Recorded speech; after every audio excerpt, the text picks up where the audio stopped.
Sarah, je suis étudiante à l'université de Rouen en Normandie et avec mes camarades, nous avons organisé cette conférence qui est le steampunk est-il contemporain. Nous sommes en direct du cinéma Ariel à Mont-Saint-Aignan et nous allons recevoir 3 invités que vous découvrirez un petit peu plus tard si vous n'avez pas encore suivi notre événement sur Facebook. Nous allons vous expliquer un peu ce qu'est le steampunk. Donc, pour ceux qui ne connaissent pas, le steampunk est un mouvement artistique principalement littéraire né dans les années 80 qui reprend des faits historiques et qui, à partir des faits historiques, réinvente l'histoire. C'est une science-fiction du passé. Nous en parlerons un peu plus en détail avec nos invités. Avant cela, nous allons vous faire diffuser un reportage que nous avons tourné pour pallier au fait de ne pas vous recevoir. Alors, je ne sais pas si vous voyez bien le plateau, mais nous avons toute une exposition. Et au lieu de vous faire venir à cette exposition, nous apportons l'exposition vers vous. Donc, merci de nous écouter. Et nous allons tout de suite vous diffuser un reportage qui a été fait au musée de la mécanique à Giverny il y a quelques semaines et que nous n'avons pas pu recevoir. Et je vous dis donc à tout de suite.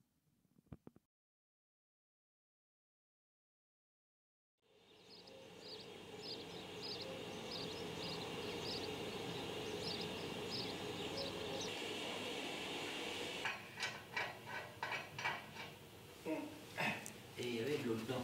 Merde, c'est fou. Ben moi, je vais faire chauffer la machine à vapeur.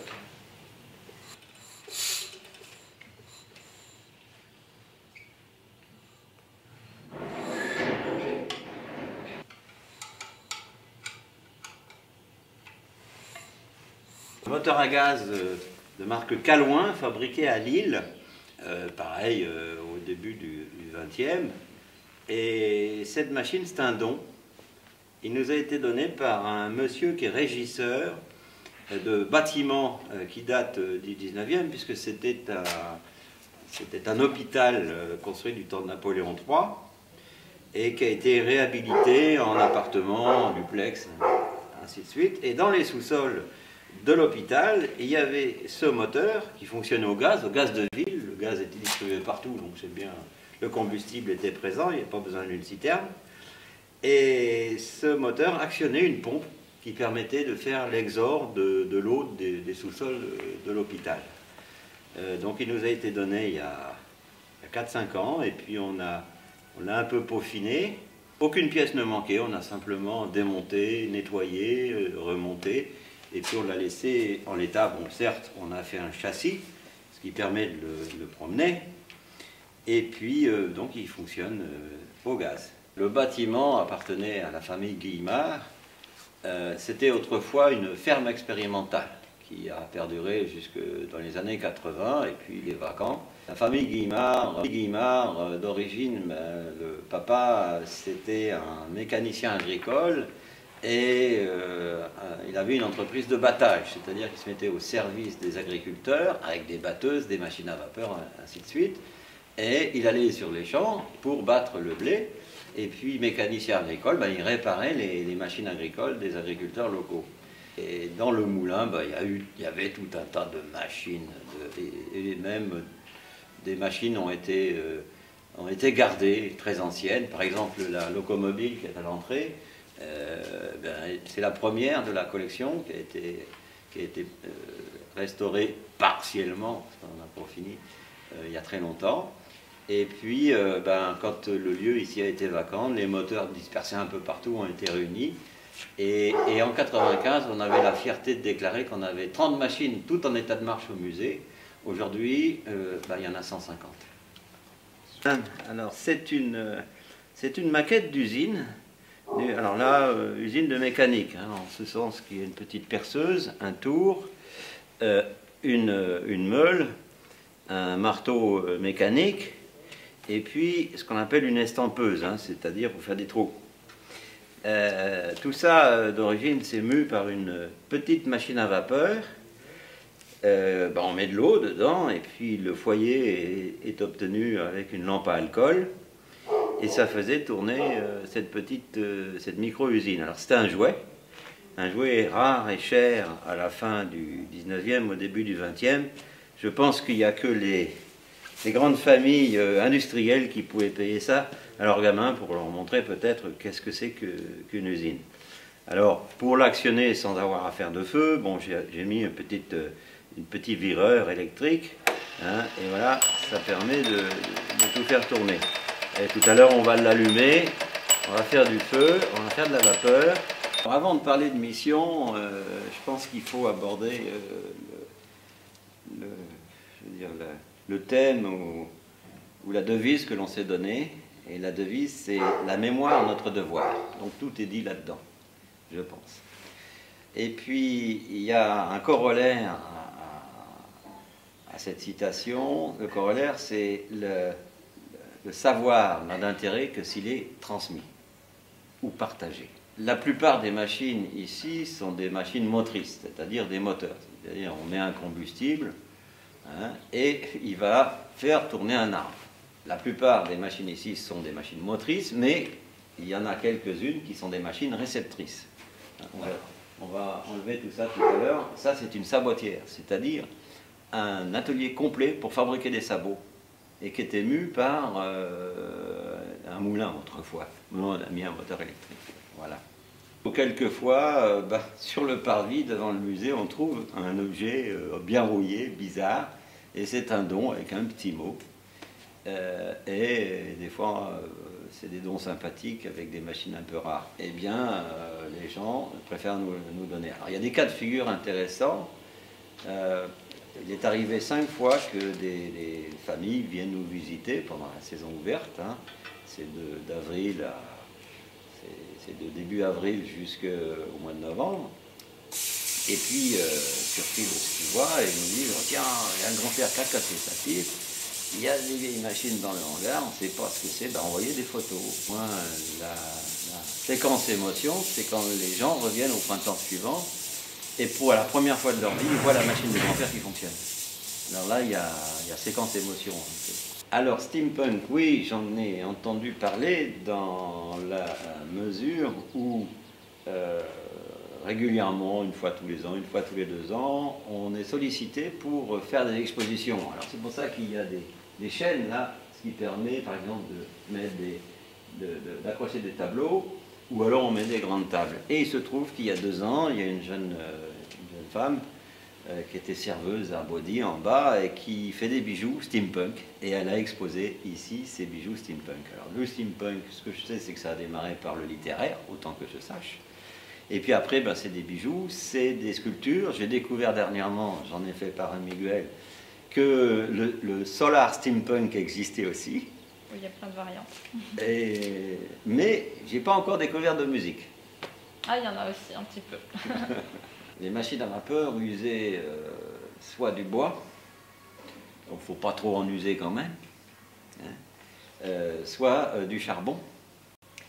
Donc il ne faut pas trop, plus pas en user, ça fabriquait quand même pas mal de CO2. Donc, par contre, si on avait une source chaude qui ne fait pas de CO2, je pense au nucléaire. De toute façon, une centrale électronucléaire, c'est ni plus ni moins qu'une grosse machine à vapeur dont la chaudière est une chaudière nucléaire. Alors, elle ne fait pas de CO2. Le problème, après, c'est toute la sécurité et puis le retraitement et après le démantèlement. Alors, on n'a pas répondu vraiment à la question. Le moteur à Stirling que nous avons ici, d'origine, c'était du charbon. Il pouvait tourner au bois aussi. Ou alors, nous, on a mis un bec de gaz. Donc il faut, on réfléchit jamais assez, l'énergie originelle, elle est où? Et il y a une autre voie, ben, on sait que de la même manière que le gaz naturel, il y a des sources potentielles d'hydrogène dans le sous-sol. Alors pourquoi l'hydrogène? L'hydrogène, c'est bien beau. Ben, l'hydrogène, lorsque l'on l'oxyde avec de l'oxygène, ça fait H2O, ça fait de l'eau. Et ça ne fait pas de CO ni de CO2. Donc, il n'y a pas de gaz carbonique.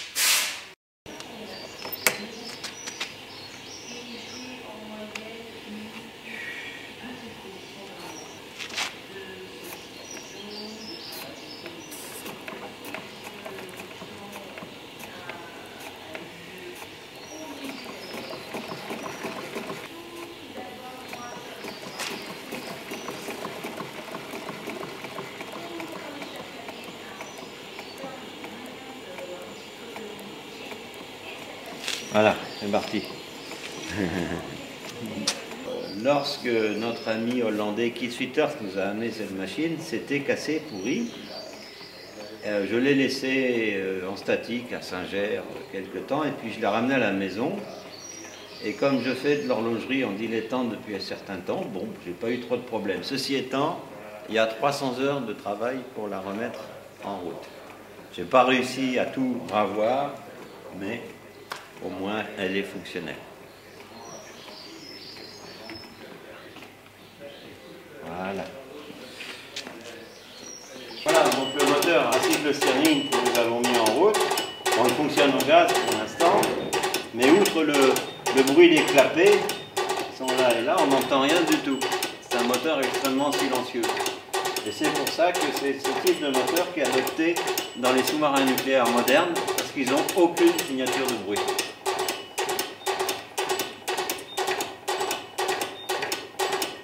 Alors cette machine qui est de la fin du 19e était installée au-dessus d'un puits et elle pompait l'eau dans le puits. Et elle fonctionnait au charbon de bois ou au bois. Donc, je répète, pour un moteur à air chaud via cycle Stirling, il y a besoin d'une source chaude et d'une source froide. La source froide, c'est l'atmosphère environnante en ce moment. Il fait froid, c'est sympa. Et la source chaude, ça peut être n'importe quoi, du moment que ça chauffe et qu'il y ait une différence de température de quelques 100 degrés entre les deux.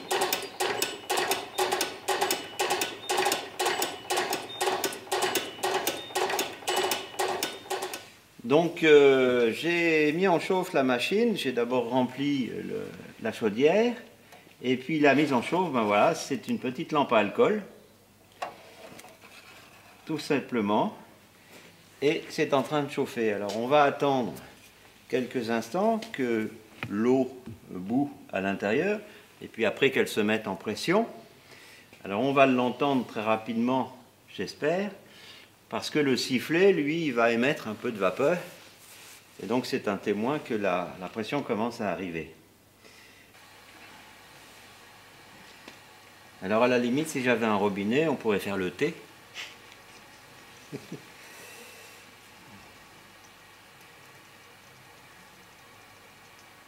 Voilà, on voit la vapeur commence à s'échapper du sifflet.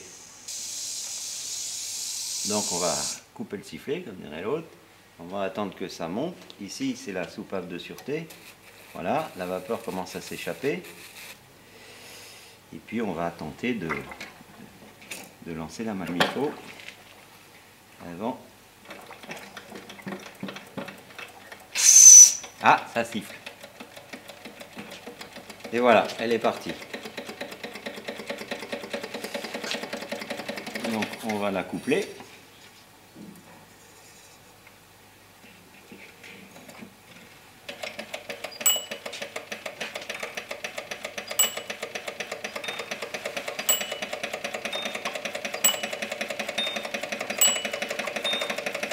Un petit coup de sifflet.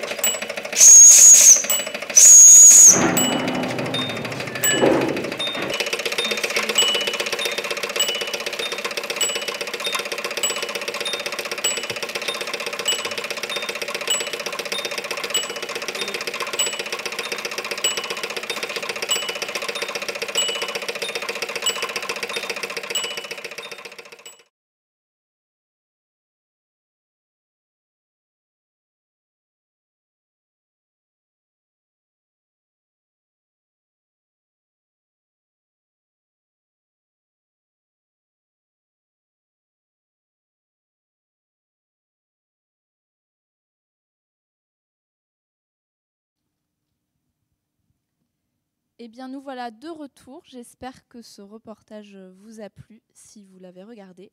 Nous allons tout de suite accueillir nos trois invités. Donc, Arthur Morgan. Bonjour Arthur. Bonjour Clara. Camille Rago. Bonjour Camille. Bonjour Clara. Et Didier Graffet. Bonjour Didier. Bonjour Clara. Bonjour à tous. Voilà. Alors, est-ce que vous pourriez vous présenter un petit peu tous les trois ? Alors je Allez-y. commence. D'abord, C'est parti. merci beaucoup de nous avoir invités. Et avec Et grand merci plaisir. à tous les partenaires, la mairie, etc. Donc moi, j'ai découvert le steampunk en 2001 avec un comic book qui s'appelait Steampunk de Chris Bacalo. Et puis, j'ai ensuite, quelques années plus tard, co-créé l'association French Steampunk, qui doit, si tout se passe bien, retransmettre le live en ce Si moment. tout se passe bien, on espère. Voilà. Et je suis également, on me fait signe que oui, et je suis également le co-auteur avec Étienne Barillet du guide Steampunk, qui est là, et d'un roman qui s'appelle La France Steampunk, pardon. Et également, avec ma compagne, nous officions en tant que créateurs de thé avec la maison Pumpelwick. Délicieux. Merci voilà. beaucoup. Bon. Camille ? Alors moi, je suis Camille Rago, donc je suis fondatrice et directrice des éditions Oniri, que j'ai créées en 2019 et qui sont spécialisées dans la littérature steampunk. J'ai découvert le steampunk grâce à la Braille Steampunk Society. Une association bretonne d'une communauté steampunk locale. Ils font de l'animation steampunk en festival et sur des événements. Voilà. Très bien. C'était une très bonne porte d'entrée pour le steampunk. Bon, super. Et Didier ? Donc Didier Graffé, je suis illustrateur depuis un peu plus de 25 ans. Et donc j'ai traité sur ces années-là de plusieurs livres, entre guillemets, apparentés steampunk, comme le 20 milieux sous les mers. Et par la suite, voilà, j'ai réalisé des livres comme Effluvium ou De vapeur et d'acier, avec Xavier Mauméjean, qui est auteur. D'abord des illustrations de romans fantastiques extérieurs, puis ensuite tes propres livres. En fait, je réalisais des peintures et j'en ai fait des livres derrière. Voilà. Je suis passé de l'illustration à la peinture. Je fais toujours de l'illustration pour divers éditeurs. Et en parallèle, la peinture, parce que j'avais besoin à un moment d'ouvrir un peu ma fenêtre de création, on va dire. C'est vrai que les couvertures, c'est un peu restreint au niveau du format. Et donc, j'avais besoin de m'immerger dans un univers un peu plus grand. Plus de place. Pour m'exprimer. Alors peut-être que c'était parce que j'avais peut-être 15-20 ans d'illustration derrière et j'avais besoin d'un peu changer, quoi.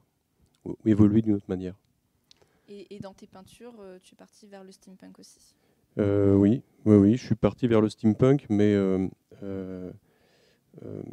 c'était un mélange au début de fantastique plus que de steampunk. D'ailleurs, le terme steampunk, quand j'ai commencé, était vraiment tout nouveau. Et je ne savais pas, comme beaucoup d'artistes, que nous faisions du steampunk. C'était un mélange de science-fiction, de fantasy, de choses comme ça, et puis qui petit à petit se sont précisés, on va dire, par le genre steampunk. Mais à la base, c'était quelque chose d'assez informel, en fait. C'était du Jules Verne, voilà, principalement, et puis avec une ouverture par la suite sur un univers un peu plus grand et moins formaté sur une époque. Alors, tu parles de Jules Verne. Arthur, qui est un grand spécialiste du steampunk, va nous dire, est-ce que Jules Verne est steampunk ? Ça, c'est la question qui fâche. Je vais dire non. Non, Jules Verne, c'est pas du steampunk, c'est une des figures tutélaires de la science-fiction française, internationale.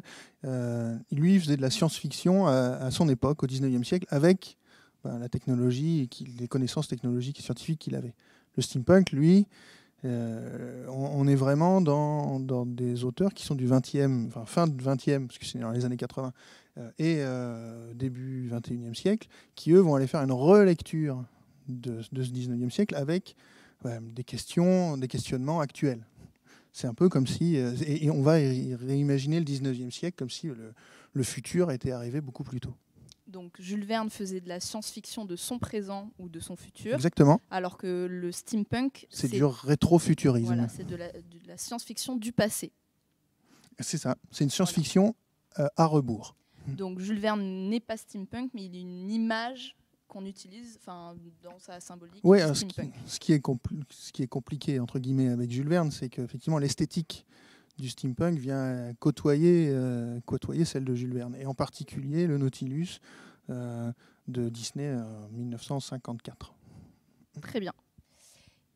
Didier disait aussi qu'il faisait du steampunk sans le savoir. Donc toi, Didier, tu as travaillé longtemps sans savoir que tu utilisais ce mouvement. Pour moi, je ne pensais pas m'inclure disons qu'aujourd'hui, si on me demande ce que je fais, je vais dire je fais du steampunk, comme ça permet aux gens de savoir un peu plus précisément ce que je peux faire. C'est pas que Jules Verne, effectivement, c'est cette extension fantastique en rétrofuturisme ou en uchronie, ou je sais pas, enfin voilà. Mais je ne savais pas, parce que moi, en fait, ce qui m'intéressait, c'était le voyage et l'aventure par le biais du Nautilus, quand j'ai fait le 20 milieux sous les mers.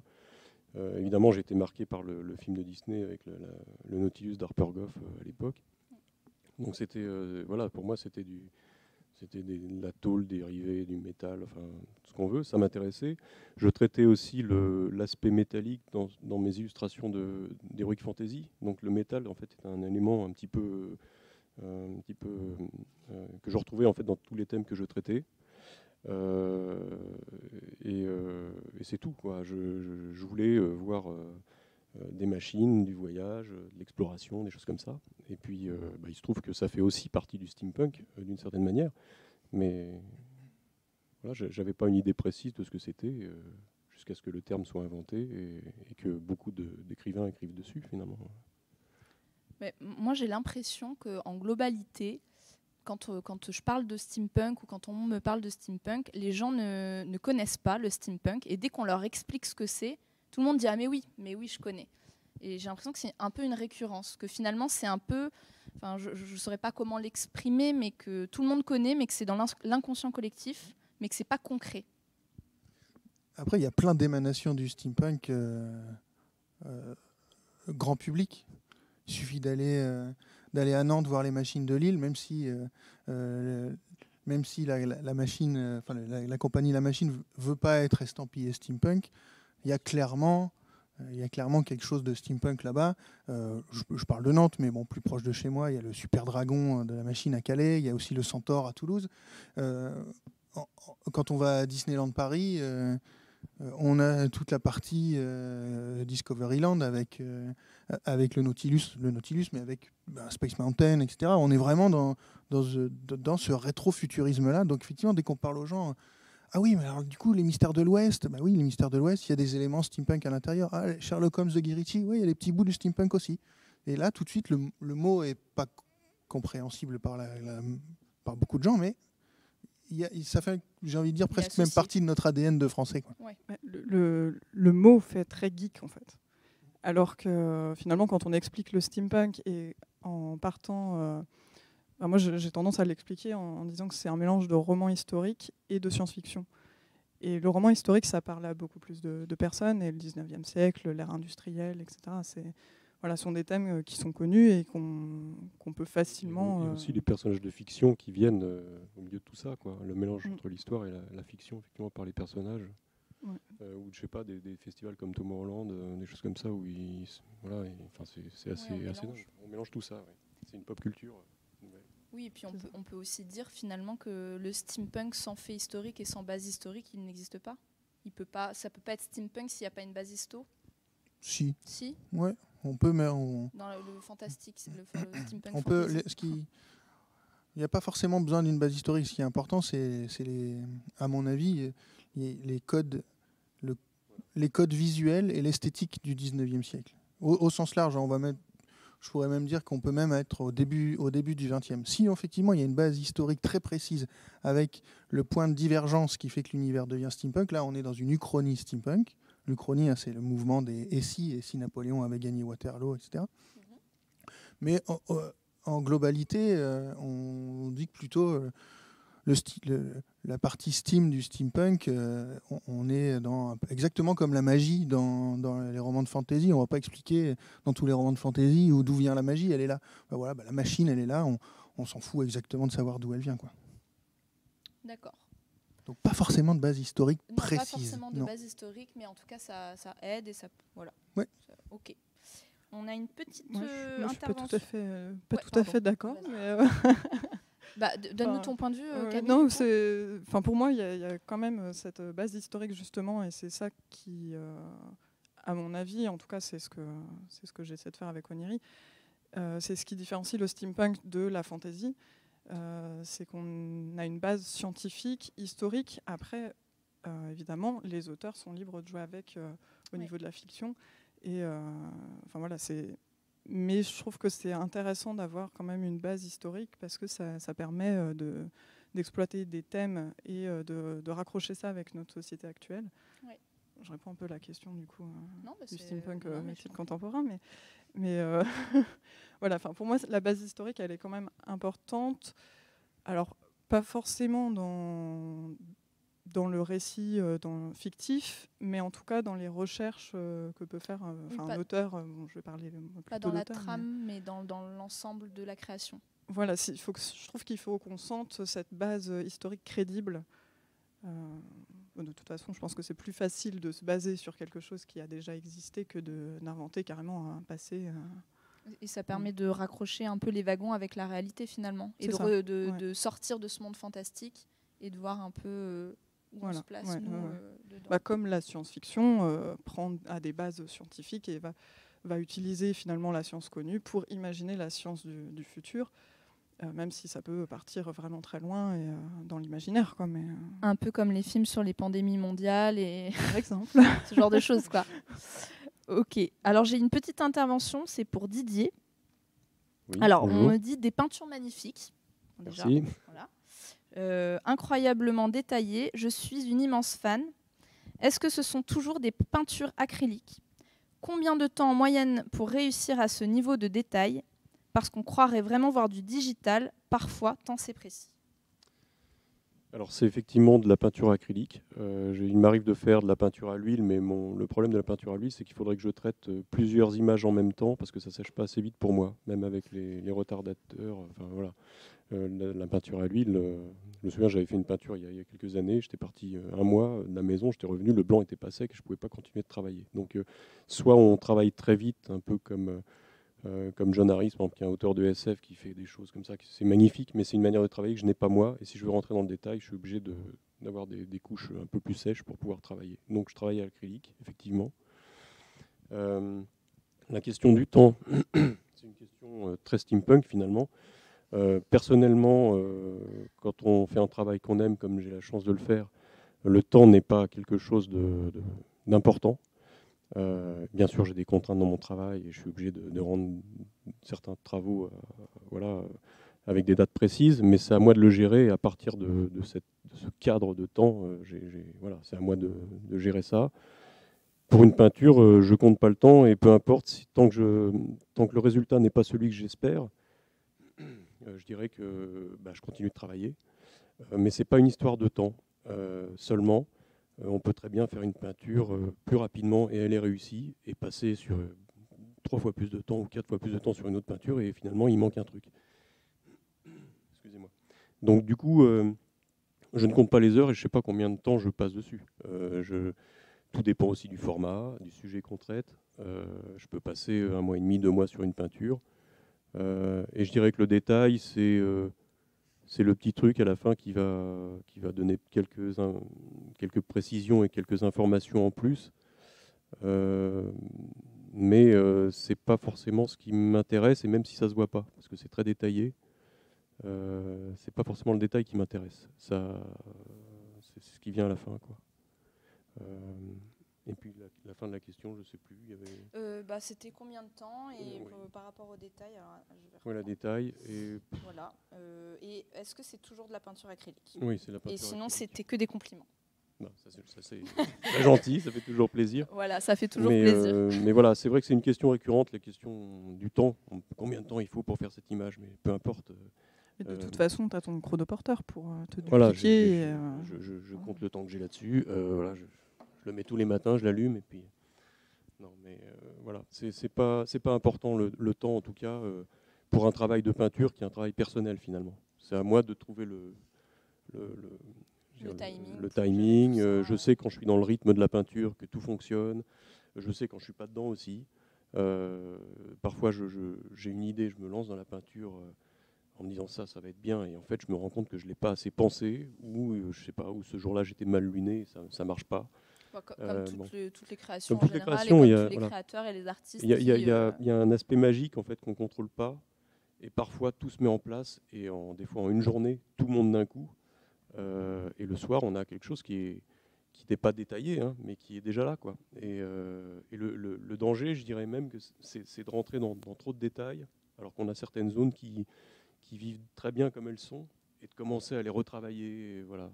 Donc il faut savoir, notamment pour la vapeur ou les fumées sur des paquebots qui fument, des machins. Bon, on a des cheminées qui fument, et si on commence à faire de la fumée avec des grosses brosses, ça fonctionne bien. Et si on commence à rentrer dans du détail, des fois, à rajouter des effets, des machins, bah ça devient solide, et c'est plus quelque chose qui est aérien. Voilà, il y a tous ces aspects-là qu'il faut... Et on se rend compte assez vite quand on se plante. Hein. C'est-à-dire qu'on met 3 coups de pinceau, on se dit, tiens, là, ça va pas, je suis pas dedans, et puis voilà. Mais c'est des réflexions, en fait, je vous livre ça comme ça, en parlant, mais quand je travaille, c'est à l'intérieur, quoi. Je remue ça dans la tête, mais voilà, je me pose des questions en permanence. Alors, j'en profite pour rebondir là-dessus, du coup, parce qu'on a parlé un peu de ta façon de travailler sur la peinture. Toi, Camille, comment tu travailles avec le steampunk, avec ce que tu reçois comme manuscrit, etc. Est-ce que tu as aussi des moments, des périodes de rush ou des périodes de stress ou comment toi, tu vis steampunk là dans ton travail? Mon métier n'a pas grand-chose de steampunk. Hein. Je travaille comme un éditeur classique. Hein. Je reçois des manuscrits, je fais le tri, j'en sélectionne une toute petite part dans tout ce que je reçois. Et après, c'est du travail sur le texte avec les auteurs. Je pense que le côté steampunk, il est vraiment... il se ressent plus au niveau du travail sur le texte. Parce que je suis obligée de me plonger dans la fiction de l'auteur et du coup d'aller le pousser dans ses retranchements par rapport aux recherches ou à la précision justement de certains points historiques. Des fois, sont vraiment des détails, hein, mais voilà, j'aime bien chercher le détail pour le coup. Et, mais sinon, voilà, après, le fonctionnement est tout à fait classique. Là où on retrouve aussi du steampunk, ça va être peut-être plus sur la façon de penser l'objet du livre, sur la couverture, sur le graphisme, la fabrication, le choix des matériaux. Le papier. Voilà. Le papier, bon, ça c'est plus un aspect de confort de lecture, mais vraiment plus sur la couverture, le graphisme, l'illustration et ouais, les matériaux, ce genre de choses, quoi. D'accord. Et toi, Arthur, du coup, dans tes activités steampunk Est-ce que je suis dans le rush? Non, je sais pas. Comment tu vis tes activités en tant qu'auteur, en tant que conférencier, en tant que podcasteur, en tant que vendeur de thé? Alors, en tant que fan de Didier Graffé? Quand je serai grand, je serai Didier Graffé. Alors, moi, ce qui m'intéresse, en fait, vraiment, dans le steampunk, outre l'esthétique pour le steam, c'est la partie punk. Ah. C'est... non conformiste, contestataire. Oui, alors le côté do-it-yourself, moi, je suis pas du tout un manuel, donc voilà, les costumes, c'est pas moi qui les fais, c'est ma compagne. Donc le côté do-it-yourself qui est issu des mouvements punk des années 70, hein, bon, pour le coup. Mais moi, j'ai une approche un petit peu punk. Hein. Si on prend l'exemple du podcast, voilà, on enregistre, il y a très très peu de montage, on est dans la discussion, dans l'instantané, c'est très vite fait, c'est très vite mis en ligne. Après, si je commence vraiment à réfléchir sur ce que j'ai fait, ce que j'ai pas fait, voilà, le montage n'était pas extra. Bon, là pour le coup, ça m'intéresse plus. C'est pour ça que j'ai beaucoup de mal à écrire en ce moment avec les projets hyper longs. C'est que moi, j'ai besoin d'instantanéité. Et j'adore. Et pour le coup, pour le thé, on explore à fond cette partie punk où on se marre, où on blague surtout. Il ne faut pas oublier que le steampunk, à l'origine, c'est une blague, quoi. Oui. C'est 3 auteurs américains. Je sais que une certaine légende dit que c'est moi qui l'ai inventé. Pour certaines phrases, il paraîtrait. Arthur Morgan a créé le steampunk en France au début des années 80. Alors raconte-nous comment tu as inventé le steampunk. En 1987, quand le mot a été créé, en avril 87, écoutez, j'avais 8 ans. donc j'étais tout à fait bien mûr pour inventer le steampunk. Non, en fait, pour le coup, ces 3 auteurs américains, ils étaient étudiants, c'était la grande vague du cyberpunk à l'époque. Et ils ont inventé le steampunk autour de soirées bien arrosées et en blaguant sur en gros, je schématise bien sûr, mais si au lieu de la miniaturisation du cyberpunk, on faisait des trucs énormes, des machines à vapeur, au lieu de faire de l'électronique, on va mettre des machines à vapeur, et en gros, voilà, c'est un peu parti de ça. Et ce côté blague, on le retrouve beaucoup dans le steampunk anglais. Ouais. On le retrouve beaucoup dans le steampunk belge. Oui. Un peu moins chez nous. On prend ça au sérieux. On n'est pas trop dans la blagounette. Breton. À part les Bretons et la Brest Steampunk Society, effectivement. Donc tu es en train de dire que la Société des Libellules à Paris ne fait pas assez de blagues. Je ne connais pas très bien la Société des Libellules à Paris, mais... je leur dirai. Il faut toujours... Il faut pas oublier que le steampunk, c'est aussi pas se prendre au sérieux. On joue... on ne peut pas se prendre au sérieux quand on met des goggles au-dessus de son chapeau et que en fait, ça ne sert à rien parce que le temps de retirer les goggles du rebord... et de les mettre, en plus on ne voit rien avec. En plus on voit rien avec.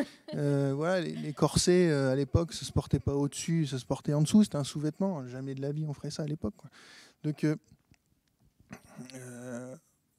il faut voilà, c'est pas... Il y a des questions sérieuses, hein, donc, notamment sur la partie le côté contemporain du steampunk, on reviendra après, mais on est là pour une blague, on se prend pas au sérieux, et voilà. Et pour le thé et la maison Pumple Week, on exploite à fond ce côté blague, hein. Si vous allez sur la page Facebook, on est peut-être la seule marque de bouffe qui parle pas de bouffe. En fait, avec ma compagne, on fait que se renvoyer la balle en faisant des blagues. Voilà. Et on fait la même chose sur les stands. C'est ça qui est bien, c'est de s'amuser un petit peu et de rigoler. C'est plutôt bonne ambiance. Du coup, le steampunk est-il contemporain ? Ça, c'est une question qu'on se pose tous. Qu'est-ce que vous en pensez, chacun d'entre vous ? Qui va répondre à cette question, d'après vous ? Oui, il est contemporain. Ouais, 1000 fois oui. Alors, on va faire un petit tour de table. Pourquoi le steampunk est contemporain, d'après vous ? Qui commence ? Allez, Camille, je te sens. Bon, je ne peux pas répondre non à cette question avec les anthologies que je publie. Je crois que c'est pas possible.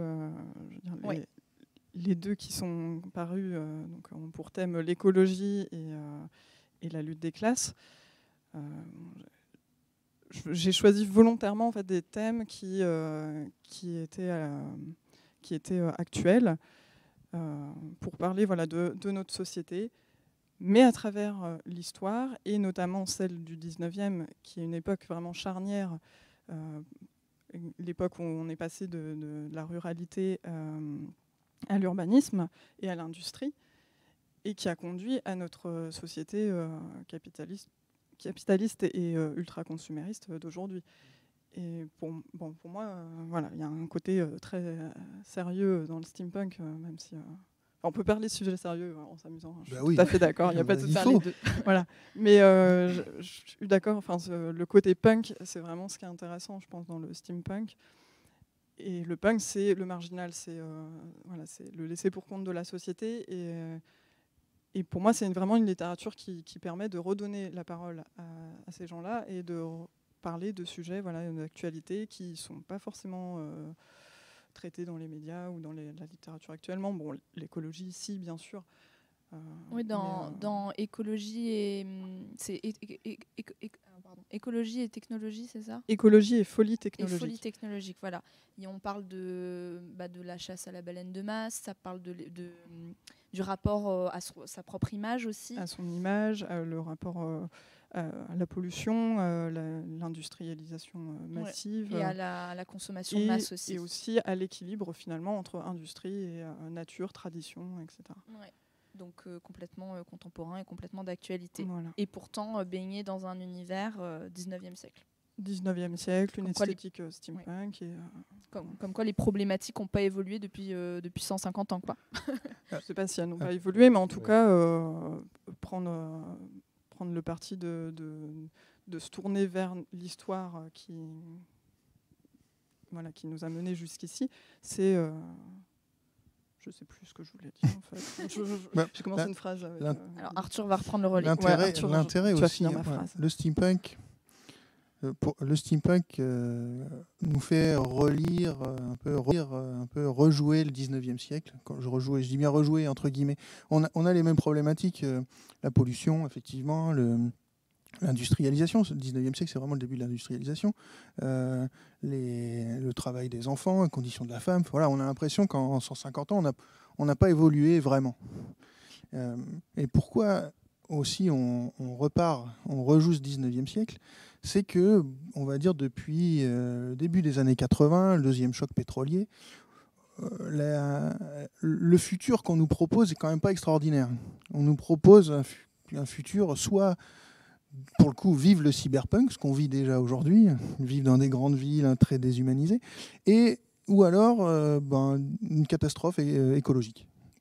Et donc toute la mouvance. Ou les deux en même temps. Genre des écrans partout et une catastrophe écologique. Ou les deux en même temps. Revenir au 19e, c'est revenir à une époque où la science était avant tout positive et avait aussi cet aspect, la science est l'avenir de l'homme. C'est le progrès, quoi. Voilà. Et tout est possible. Et tout était sujet à étude. L'éther, théoriser la discussion avec l'au-delà, et tout était sujet d'étude. Les gens s'intéressaient à tout. Enfin, du moins, la science s'intéressait vraiment à tout. Donc, il y a ce côté hyper positif de la science au 19e siècle, avant qu'on se rende compte que la science, dans les tranchées, en 17, ça servait aussi à tuer l'homme, le gaz moutarde, etc. Donc il y a un côté aussi, on retourne à une époque charnière où on avait encore la possibilité d'avoir un futur un peu enchanteur et d'analyser pourquoi là où on a merdé, quoi. Excusez-moi du terme. De faire un restart, un reboot, un peu un reset. Une relecture un petit peu en parallèle, quoi, de notre monde. Et jusqu'où est la limite du steampunk finalement, si on prend le début du 20e, jusqu'où est-ce qu'on va avant de commencer à tout flinguer là. On ouvre la boîte de Pandore avec les usines et les manufactures. Voilà, quoi. Alors, mais c'est encore possible, il y a encore un rêve de progrès, de choses comme ça, d'exploration. La Terre est il y avait encore plein de choses à découvrir. Alors qu'aujourd'hui, mis à part le fond de l'océan... on arrive encore avec Mars à découvrir. Sur Terre, quoi. Ils ont envoyé pas mal de machines sur Mars, je crois. Ouais. Et après, le 19e siècle, c'était aussi, c'est aussi l'époque où l'homme était encore central par rapport à cette industrialisation. L'homme était central par rapport à la machine. On l'a vu tout à l'heure lors du reportage sur le musée mécanique naturelle Giverny. Voilà, il y a deux hommes autour de la machine, il faut lui mettre de l'huile. Et aujourd'hui, voilà, c'est hyper complexe d'aller réparer soi-même quoi que ce soit, n'importe quelle technologie autour de nous, quoi. Oui, justement, donc Gilles, qu'on a vu dans le reportage, nous expliquait que parfois, il recevait les machines en pièces détachées, ou qu'ils les recevaient, mais qu'ils étaient obligés de les démonter, puis de les remonter.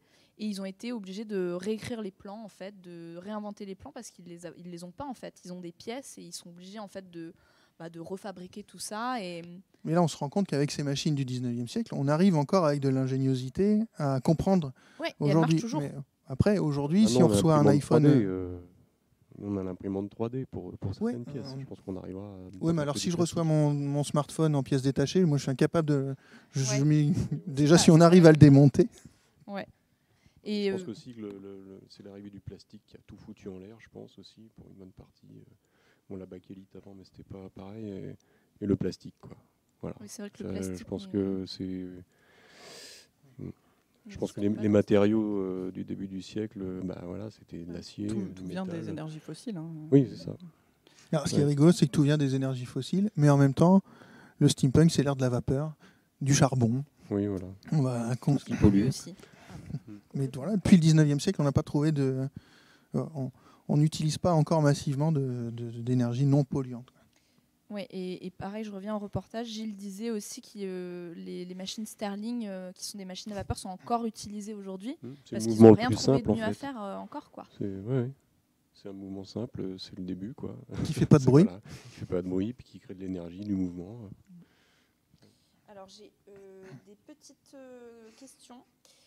Donc on peut dire que le steampunk ne se prend pas au sérieux, blague beaucoup, s'amuse, mais peut traiter de sujets sérieux et graves en même temps.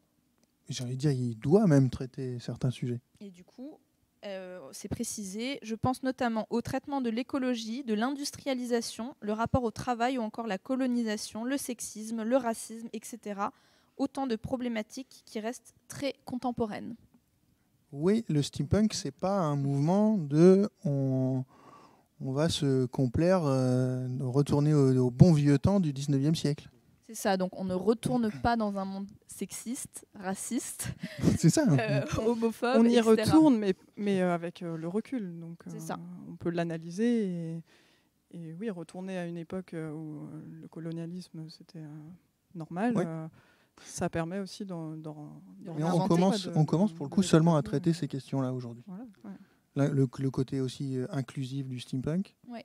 Oui. On ne pas passer que pour une bande de blancs fans du 19e siècle, en l'occurrence. Et il y a aussi ce mouvement en Angleterre, aux États-Unis, je ne sais plus, vintage fashion, but not vintage values. On aime bien la mode vintage, mais on ne cautionne pas les valeurs de cette époque. Oui, il y avait des problématiques d'ailleurs sur le fait que des personnes de couleur, par exemple, peuvent porter des complets, 3 pièces, avec des corsets, des belles robes d'époque.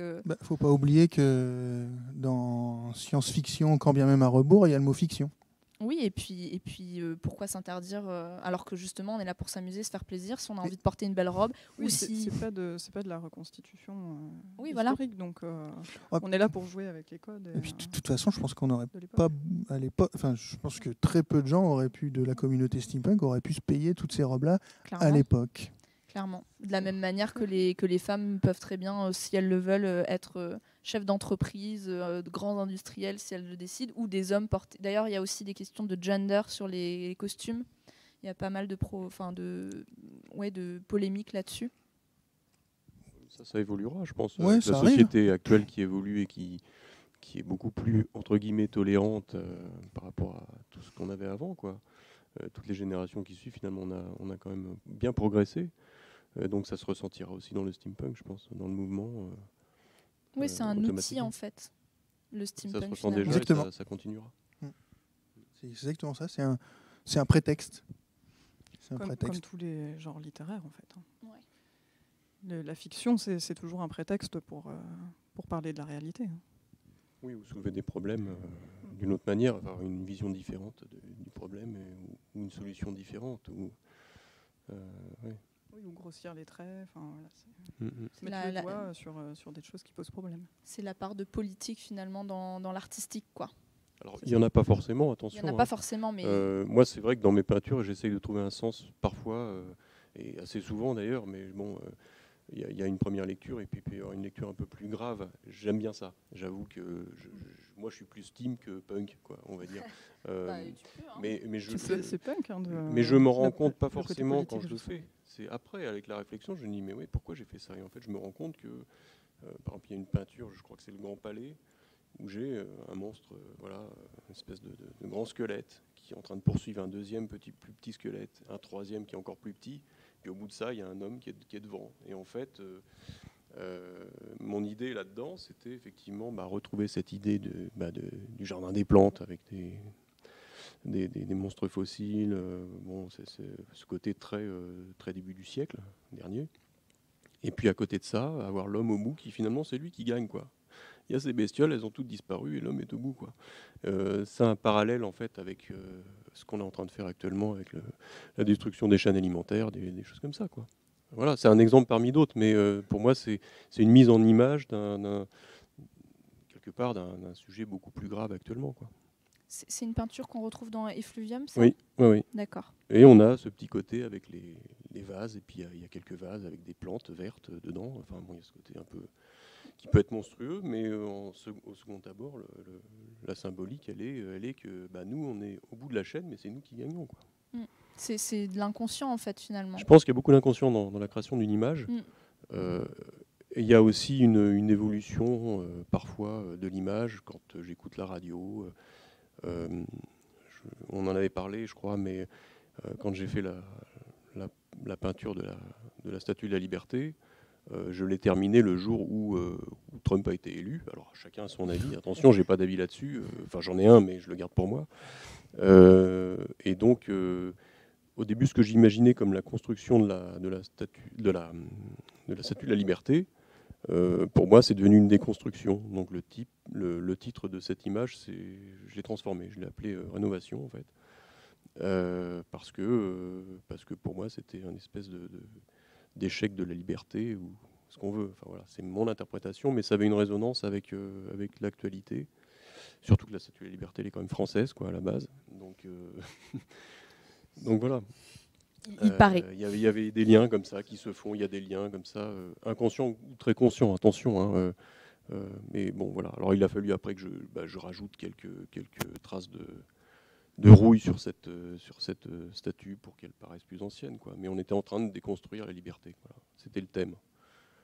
Donc c'est très grave. Ça fait une belle image en fait, avec des appareils qui volent autour, qui transportent des bouts de tôle, des machins. Et puis finalement, quand on regarde de près, le sujet n'est pas si marrant, quoi. Mais ça fait une belle image. Donc l'idée, c'est ça, c'est de trouver un sens qui, pour moi, est important, peut-être plus grave, mais qui me donne une certaine habilitation à faire cette image. Voilà, je cherche le truc qui peut me motiver en me disant tiens, j'ai quelque chose à dire quand même, c'est pas juste une image gentille. Tu allies l'esthétique oui, voilà, au message, à ma au propre sens, histoire, à ce que je m'imagine. Alors ça va effectivement m'apporter aussi tout plein de petits détails. Je vais dire bon, on l'a déconstruit, donc là tel truc, il faut qu'il soit comme ça. Enfin, voilà. Alors, j'ai des interventions. On me dit Didier Graffet a beaucoup traité des thèmes de steampunk exotiques, de steampunk chinois, japonais, russe, potentiellement. Oui. Et il y a des questions. Est-ce que le steampunk permet-il aussi de mieux comprendre les différences culturelles du monde ? Et est-ce qu'il existe du steampunk ailleurs qu'en Europe et aux États-Unis ? Alors, je vais laisser Didier intervenir là-dessus, mais je pense que ça va intéresser Camille qui va nous en parler juste après. Vas-y Didier, donc je sais pas, est-ce que dans tes peintures, il y a des thèmes un peu exotiques, un peu hors des frontières ? Il y en a. C'est vrai que dans le de vapeur et d'acier, je crois, je traite de Pékin, quoi. Enfin, Pékin 55, c'était le nom que j'en avais donné à cette image avec Xavier. Donc on a une jonque, mais justement l'idée c'était de faire, mon idée de base c'était vraiment de faire une jonque à la steampunk, quoi, avec des moteurs et des trucs qui fument et tout. Bon, donc avec des voiles plus en matière végétale, on va dire. Voilà, exotique, je sais pas si c'est très exotique. Oui, il y a des sujets que je traite de manière exotique. Mais ou alors mythologique, je dirais plutôt qu'exotique.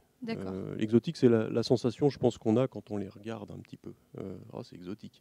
Mais pour moi, ça l'est pas forcément. C'est plutôt mythologique. Là, je me souviens récemment d'avoir fait un train, par exemple. Et puis je l'avais imaginé assez frontal, un truc qui nous arrive dessus, comme dans une gare, quoi, l'arrivée du train en gare de La Ciotat, par exemple, enfin, le film des Lumières. Donc l'idée, c'était de faire ce train de face, et je lui mets un phare central, en fait, et après, je me dis, c'est marrant, ça ressemble à un cyclope. Donc là, j'ai cherché, et je suis très lié à la mythologie, parce que je trouve qu'il y a beaucoup de bases à reprendre, en fait, grec. J'ai fait du grec il y a des années, latin-grec. Et donc, du coup, je l'ai appelé Hypereia, qui est l'île de Polyphème dans l'Odyssée. Dans la mythologie, ouais. Voilà, dans l'Odyssée d'Ulysse. Et ça me permettait, avec ce sujet, de traiter aussi bien un peu de l'écologie, finalement. Je rajoute des arbres sur les côtés, par exemple, mais des arbres qui sont des peintures d'arbres. C'est des arbres artificiels, en fait. Des peintures d'arbres comme des estampes. Donc voilà, ça me fait une espèce de scène avec un truc central un peu monstrueux, finalement, disproportionné, comme le cyclope que j'imaginais. Et puis sur les côtés, ces arbres, ce végétal qui est finalement un artifice de la nature dans une ville, quoi. Et donc sur cette île d'Hypereia. Donc là, on a vraiment une première lecture qui est un train qui nous arrive dessus, avec c'est beau, il y a de la déco autour, et derrière, il y a le cyclope. Il y a voilà, une relecture de... D'accord. Donc ça, pour moi, c'est un peu exotique aussi. Voilà. Oui, complètement.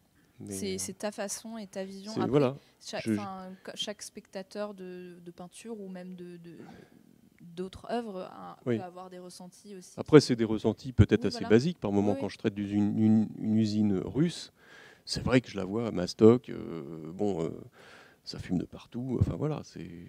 Ouais.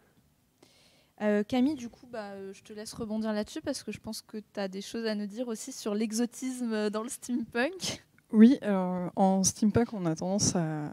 Enfin, en tout cas, moi, dans les textes que je reçois, souvent, les histoires se passent à Londres ou à Paris. Ah bon. Voilà. Donc, j'avais envie de sortir de l'Europe, de la vieille Europe.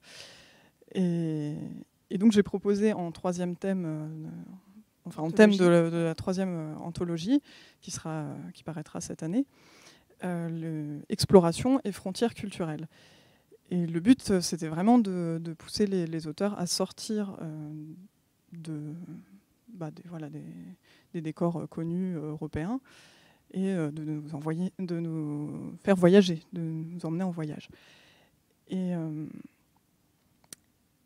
tout en ayant une problématique un thème qui est autre que... On a l'exploration, voilà. C'est l'aventure, c'est le côté aventure du steampunk, mais vu avec le choc des cultures, quoi.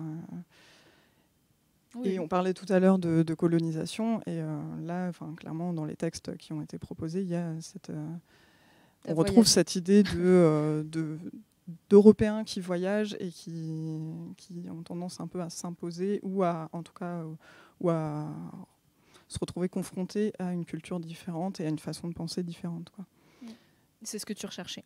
C'est ce que je recherchais, oui. Ouais. Et en plus, certains textes ont réussi à me surprendre sur la façon d'aborder le thème aussi. D'accord. Et on parlait d'exotisme.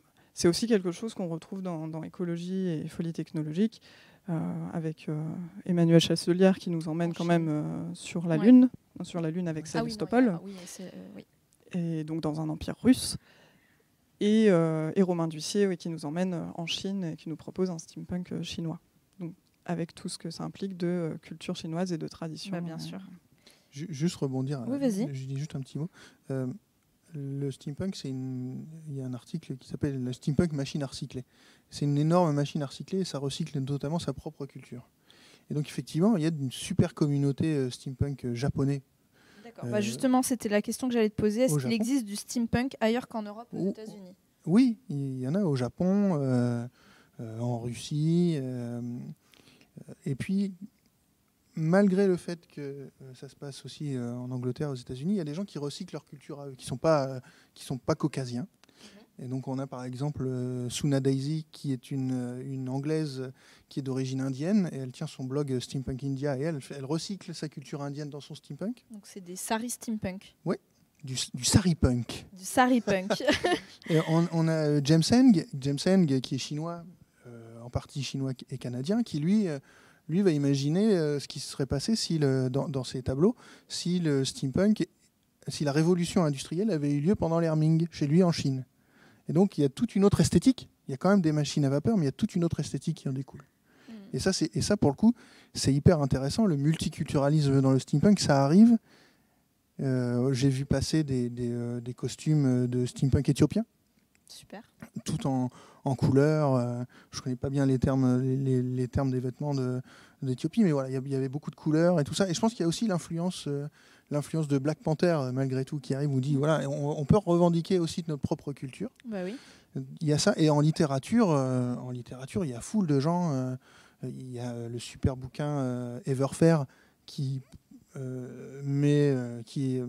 parle du steampunk au Congo. Il n'a malheureusement pas été encore traduit.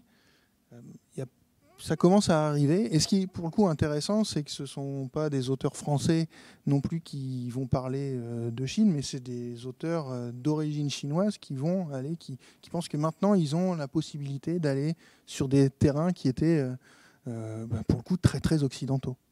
C'est un peu ce qu'on disait tout à l'heure, en fait, c'est que l'outil steampunk est un outil et on peut se l'approprier, on peut tout réinventer. Donc on peut très bien réutiliser justement ces frontières culturelles, ces historiques pour en faire quelque chose qui nous plaît et qu'on a envie de créer, quoi. Parce qu'il n'y a pas de définition propre au steampunk. Je te remercie d'avoir éludé la question de pour vous, le steampunk, c'est quoi? Mais le steampunk, il n'y a pas de définition propre et chacun va y mettre ce qu'il veut dedans, dans le cadre de ces frontières très très floues. Alors, il y a une question qui dit « Le steampunk pourrait-il être la réappropriation inconsciente d'une part de liberté perdue par l'homme depuis l'ère industrielle ?» Je pense que c'est un peu dans la continuité de ce qu'on dit. Oui, c'est ça. Oui. Et puis la réappropriation dans tous les sens, quoi, artistique, enfin dans tous les domaines artistiques presque, entre la littérature, effectivement, la peinture, les arts plastiques, la musique, si on parlait, le cosplay. Voilà, c'est une manière aussi de créer des choses. C'est pas de la nostalgie, je dirais, mais il y en a un peu quand même dedans. C'est la nostalgie d'une époque où on avait encore... Oui, ne casse pas... non. Mais voilà, on oui. Juste après, mais oui, attention aux objets. oui, c'est plus sympa quand même de s'habiller avec des, entre guillemets, beaux costumes, ou voilà, parce que... Enfin, je sais pas, il y a les matériaux, il y a tout ce qui va avec, quoi, la rutilance des choses, le côté artisanal et le côté finalement manufacturier, mais qui existe toujours, quoi. Les objets sont là pour durer, ils sont là comme... Parce qu'ils étaient créés de façon... Ils étaient créés pour durer et pas pour être jetés au bout de 6 mois. Voilà. Donc, oui, comme l'art nouveau, c'est l'objet beau et utile. Voilà. Ce qui se faisait de leur qualité, c'était leur qualité de conception, et en plus la qualité qu'ils étaient, ils étaient garantis à vie, quoi. Voilà. Aujourd'hui, j'ai une Underwood numéro 5 à la maison, la fameuse machine à écrire qu'on voit dans Murdoch, par exemple. Voilà. Et elle marche toujours. Coup, hein. Et elle a 120 ans, quoi. Alors justement, on parle d'objets. Autour de vous, vous avez plusieurs objets, dont des objets qui datent du 19e siècle. On a là, je ne sais plus exactement, c'est un appareil pour mesurer. Là, on a une lentille, donc une loupe, je pense que c'est une loupe d'observation. On a un alambic et un livre de sciences. Donc tout ça, c'est des objets d'époque. Et en même temps, on a des jeux plutôt récents qui peuvent avoir 1, 2 ans, 10 ans, 20 ans max, je pense. Tout ça, c'est mélangé, tout ça, c'est associé au steampunk. Pourtant, il y a 100 ans d'écart sur ces objets. Et pourtant, ça fait un tout cohérent. Et c'est cohérent. Enfin, je ne sais pas, est-ce que c'est cohérent? Est-ce que vous pensez que c'est cohérent, tout ça? Est-ce que vous pensez que c'est cohérent? Est-ce que c'est pas le côté punk aussi de mélanger le vieux, l'ancien et que ça marche? C'est de refaire du neuf avec du vieux, se créer une identité, c'est ce que tu disais, hein, de se réapproprier les choses et de les personnaliser. C'est ce qu'on retrouve aussi dans le cosplay de fantasy, enfin pas que dans le steampunk en fait. Mais, ouais. C'est du recyclage un peu aussi. Du recyclage et de la création d'identité vraiment personnelle et d'avoir des objets uniques, d'avoir des objets qui sont faits à la main, qui sont faits par une autre personne. Donc c'est aussi un contact social, des relations, une relation humaine en fait, ramenée de l'humain dans l'objet, dans le manufacturé, quoi. Après, ça peut être de l'utilisation de vrais matériaux, et c'est vrai, quand on trouve un bel appareil, on n'a pas envie forcément de le déstructurer pour en faire autre chose, on le garde tel quel. Ou alors s'il est en très mauvais état, on prend ce qui nous intéresse, je sais pas, 3 rouages, une manivelle, et puis on en fait autre chose. Et puis l'utilisation finalement comme ce que fait Vincent Bénard, Futura Vapeur, voilà. C'est de la réutilisation de tout, hein, de bouts de plastique, de machin, de bouts de métal, il récupère tout. Et c'est vrai que voilà, ça fait des objets complètement nouveaux et rien ne se perd, quoi. Bon, voilà. Alors j'ai des petites précisions, j'ai pas d'oreillette, mais je triche un peu, j'ai une tablette, j'assume. Hein. Alors, en objet autour de nous, donc ça, à ma gauche, c'est une lentille pédagogique pour étudier en optique la divergence et la convergence d'un rayon lumineux. La plaque qui est derrière moi, elle s'utilisait avec des projecteurs, donc on ne voit pas très bien, mais je pense que ça fait comme un petit vitraux. Donc ça fait des... Comment ça s'appelait? Les diapositives, un peu, à l'époque des années 90, quand les diapositives existaient encore. Derrière, nous avons un goniomètre, donc c'est pour mesurer les angles. C'est une boussole d'inclinaison pour réaliser des mesures par rapport au magnétisme terrestre. Donc ça, c'est de ce côté-là. Et de l'autre côté, donc à côté de Didier, nous avons un cornus, c'est en chimie pour la distillation. C'est le don d'un professeur de l'université de Rouen à l'UFR de pharmacie. Et l'ouvrage qui est là, c'est ouvrage d'une collection personnelle. C'est un livre de vulgarisation scientifique des années 30. Voilà, et ça, alors je me suis peut-être trompée du coup. On a les petites lunettes là-bas, je ne sais pas si vous pouvez me dire. Du coup, j'ai dû faire une petite erreur. Voilà, des petites lunettes. C'est pour mesurer les angles, ça. On doit mettre oui, ça doit être ça. Ouais. Non, ou alors c'est des trucs pirates pour voir les méchants arriver. Et alors non, mais tu vois, tu ce qui est vachement bien, c'est que tous ces objets-là, on leur réinvente une histoire. Voilà, exactement. Camille, tout à l'heure, avec la carte graphique. La carte graphique. Une carte graphique, pourquoi pas. Et ça passe, en fait. Et c'est ça qui est chouette. Et après, nous avons autour aussi des jeux, donc l'Imaginarium. Alors, j'ai jamais joué. Est-ce que vous avez déjà joué à l'Imaginarium ? On s'apprêtait à faire une partie, oui, justement. Oui, c'est vrai. Alors, on a lancé tout le plateau et on nous a lancé le live, donc on ne peut pas jouer.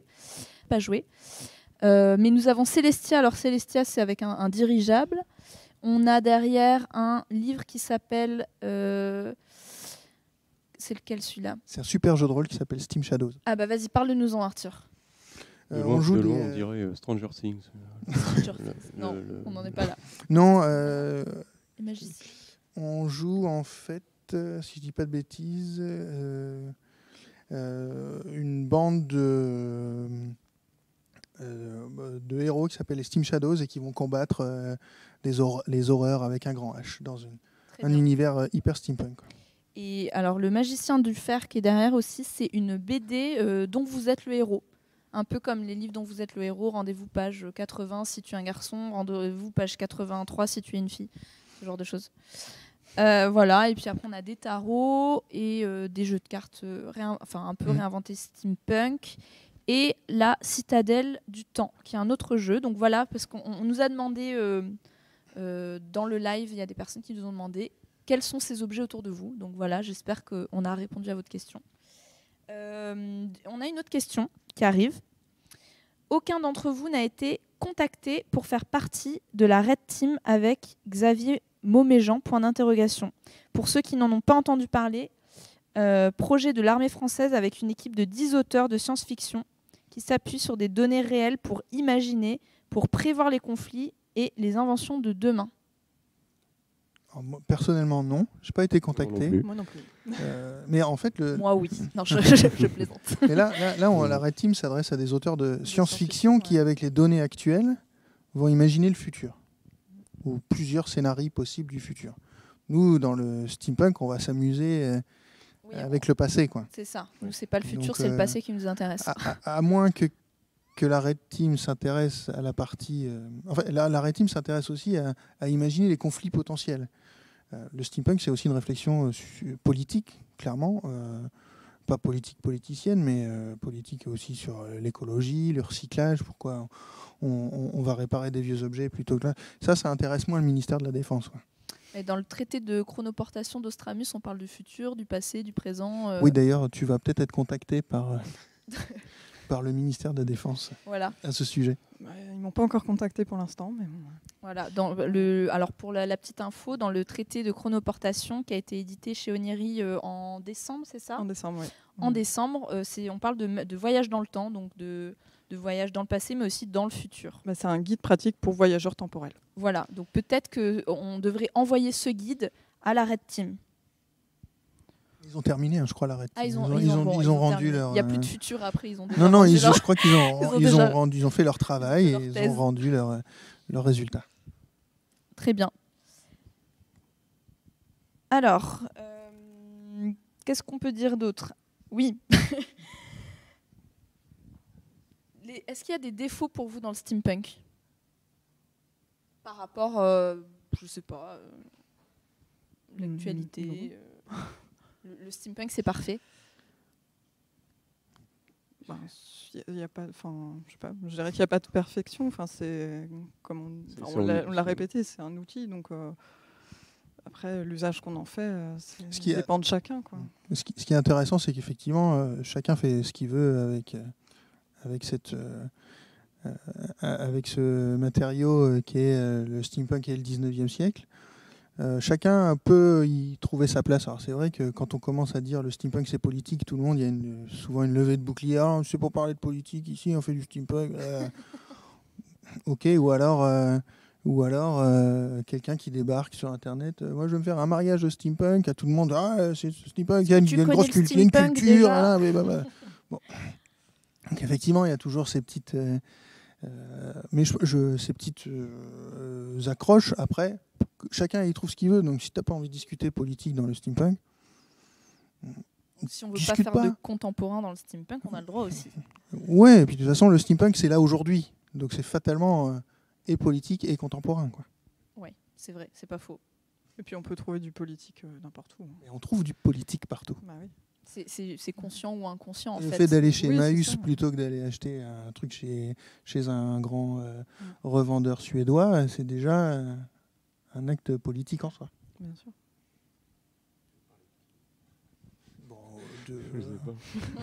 Du revendeur ou de l'achat chez Emmaüs Non, du revendeur. Je sais pas. Bon.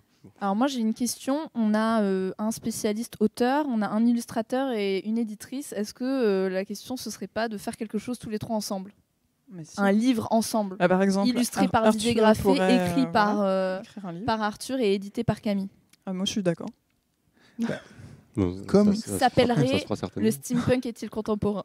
Tu sais, comme les grands auteurs, les trois pères fondateurs du steampunk avaient l'habitude d'échanger leurs idées autour de bière. Moi qui viens des Hauts-de-France, j'ai ramené de la bière pour après. Donc on verra ce qui Mais non, on ne se voit pas après. Qu'est-ce que tu racontes? Non, mais pour après, pour finir la partie. Pour finir la partie. Ah oui, la partie. Oui, parce que on a quand même une partie d'Imaginarium à commencer. Oui. Et je suis en très mauvaise posture. Oui. Très bien. Qu'est-ce qu'on peut dire d'autre? Alors, est-ce qu'il y a d'autres questions de nos spectateurs? Non, pas pour l'instant. Ok. Alors, on va repartir sur autre chose. Arthur, quelles sont tes actualités en ce moment? En ce moment, on va bientôt faire un nouveau site pour la maison Pumple Week, donc il faudra venir nous voir. Et cette année, je vous dis, j'ai découvert le steampunk en 2001, donc je vais fêter mes 20 ans de steampunk et je vais relancer toute une série de podcasts sur les personnes qui ont fait ou qui font le steampunk. D'accord. En français et en anglais. Ok. Inch Covid, comme on dit chez moi. Toi, Camille, tu vas publier bientôt donc ta 3e anthologie. C'est ça. Sur les frontières culturelles. L'exploration et les frontières culturelles. Ouais, tout à fait. Je dirais que l'actualité en ce moment steampunk chez Oniri, c'est quand même le traité de chronoportation que je n'ai pas rangé dans la collection steampunk, puisqu'il recoupe un petit peu tout. Ça parle de voyage dans le temps, donc pour moi, ça recoupe un petit peu tous les thèmes de l'imaginaire. Et aussi parce que c'est un guide pratique, donc on n'est ni dans le roman ni dans la nouvelle, mais on est quand même dans la fiction, enfin un guide pratique fictif ou pas d'ailleurs. Il vient peut-être d'une uchronie, ça reste à vérifier. Voilà, qui est illustré par Gwendal Lemercier. Des très belles illustrations d'ailleurs. Oui, ouais. Et voilà, qui va très bien en plus avec le thème de la prochaine anthologie, sur l'exploration. Dans l'anthologie dans laquelle on va retrouver l'auteur du traité de chronoportation, Ostramus, qui s'interroge sur finalement est-ce que la plus grosse frontière culturelle n'est pas le temps, celle des époques et des différentes époques. Tu connais Didier Gwendal Lemercier, son travail? Oui, je le connais, oui.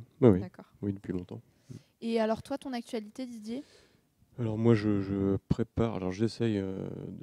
Je voudrais refaire une exposition d'ici, je dirais 3 ans, on va dire. Mais en ce moment, il y a beaucoup de couvertures à réaliser et de travaux éditoriaux. Donc du coup, chez Brajlon. Brajlon, là en ce moment, c'est chez d'autres éditeurs. Et en fait, pas mal d'éditeurs qui me contactent, donc à la fin, ça fait beaucoup de choses qui s'accumulent. Quand je veux me remettre à peindre, souvent, non, il faut que je jongle avec tout ça. J'arrive à tout réaliser. J'avais des projets de DBFX qui se trouve à Genève.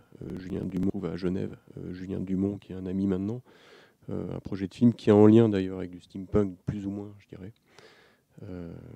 Bon, les gens sauront de quoi ça parle s'ils pensent à Genève et ce que ça pourrait leur évoquer sur le steampunk ou les auteurs qui ont été des précurseurs. Voilà, j'en dis pas plus, mais les gens font leurs petites recherches. Et puis, donc ce projet-là, pour l'instant, il est en stand-by, quoi. Et puis, dans l'actualité, il y a un jeu qui s'appelle Nautilus, des studios Dead Crows, qui est sorti en crowdfunding. Alors, je pense qu'il est sorti maintenant. Donc voilà, ça, je sais qu'il est disponible. Donc, voilà, achetez-le, quoi. Je leur fais de la pub, mais je pense que ça peut être bien. J'ai regardé sur YouTube ou sur Internet, il y a quand même quelques extraits ou parties qui ont été faites juste pour voir comment ça fonctionne, et je trouve que vraiment les idées sont... Enfin, c'est sympa, quoi. Ça a l'air... le capitaine Nemo est mort et il a légué son voilà, c'est ça, le Nautilus pitch, voilà. À son équipage, et on joue l'équipage, quoi. Voilà, c'est ça. Et ça reprend finalement des idées avec des ennemis, des choses comme ça, des personnages un peu connus de l'univers de Jules Verne. Donc, c'est hyper intéressant. Donc c'est bien. Une partie jeu de rôle et gestion aussi du Nautilus. Voilà, gestion de la pression, dans tous les sens du terme, voilà, de la jauge de pression. Voilà. Alors j'ai plein de questions qui viennent de tomber. Est-ce Go. que vous êtes prêts? Go. Allez, oui, non, oui. Alors, oui, première question. À quand le thé à la bière? Le thé à la bière ou la bière au thé? Non, le thé à la bière. La bière au beurre. Le bière au thé, c'est après la bière. Le thé Si c'est goût plus bière. simple, le thé goût bière, ça veut dire déjà, il faudrait déterminer quel est le goût quel est le goût de la bière, ce qui est quand même assez vaste. Il y a un concept. Bon, donc pas pour tout de suite. Non, ce sera plus simple de prendre un thé et de faire de la bière avec. D'accord. Alors j'ai une question. Est-ce qu'il y a une démocratisation, peut-être à outrance, du steampunk? J'ai l'impression qu'on en voit de plus en plus dans des œuvres grand public. Et j'adore, haha. Si la personne adore, haha, c'est que la démocratisation, c'est bien. J'espère, moi, je voudrais qu'il y en ait encore plus partout, quoi. Et est-ce que vous trouvez en tout cas qu'il y en a beaucoup en ce moment? C'est un peu à la mode, finalement, le steampunk en ce moment. On en voit. On voit un petit peu d'esthétique steampunk dans la mode déco, par exemple. Oui. Après, oui, nous, on en voit parce que quand on connaît, je pense qu'on le repère aussi plus facilement, mais quand on interroge les gens autour de soi, ça reste encore marginal. Quand tu vas chez une grande enseigne et que tu vois des horloges qui tournent dans tous les sens, voilà, ça c'est cet aspect. Les gens, ils savent pas. La plupart des gens ne savent pas ce que c'est que le steampunk, mais ils disent c'est ce côté un peu vintage qui leur plaît, quoi. Le côté industriel, le côté horlogerie, etc. C'est pas forcément non plus du steampunk. Non. Bon, non. Et après dans les. Esthétique en tout cas qui revient beaucoup. Après il y a des films, je pense à Mortal Engines, quoi. Il est passé inaperçu ce truc-là, relativement. Qui n'était pas très très bon. Aussi, il y avait des bonnes choses dedans, mais après voilà. Non, mais indépendamment de ça, en fait, ça le truc c'est tiré d'un livre de jeunesse qui pour le coup était hyper steampunk. Le côté steampunk a été très très édulcoré dans le film, pardon. J'ai aussi. Auriez-vous des références musicales steampunk à nous conseiller? Ok. Alors steampunk c'est particulier. Il n'y a pas de caractéristiques musicales, comme le punk rock, le hip-hop, voilà. Tout de suite, il y a des vraies caractéristiques. Pour le steampunk, c'est pas le cas. Il y a une dimension fictionnelle qui est hyper importante, qui fait qu'on va qualifier ce groupe de steampunk, déjà l'esthétique. Alors, si je vais donner un exemple des gens que j'aime beaucoup, c'est un groupe de Paris qui s'appelle Victor Sierra. Voilà, ils sont à 3. Et ils sont chacun membre de l'équipage d'un Zeppelin. Et donc leurs albums, c'est pour le coup toutes leurs aventures, leurs Zeppelins à travers l'espace et le temps. Donc, et là, ils se qualifient maintenant, ils se qualifient de Steam Goth. Voilà, c'est un groupe de rock un petit peu indus, Donc si vous aimez bien. Dans d'autres styles, alors moi je suis très punk rock, donc vous pouvez aller chercher The Men That Will Not Be Blamed for Nothing, qui font, surtout leur album This Is Why The Men That Will Not Be Blamed for Nothing Cannot Be Killed by Conventional dans les Weapons. commentaires plus tard ou quoi.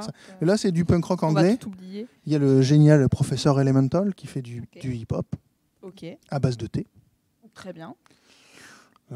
Et puis après, il y a toute la mouvance électro-swing qui mélange des beats de hip-hop et de la musique swing des années 50, donc par exemple Rétropolitain, par exemple. Donc il y en a vraiment pour tous les goûts.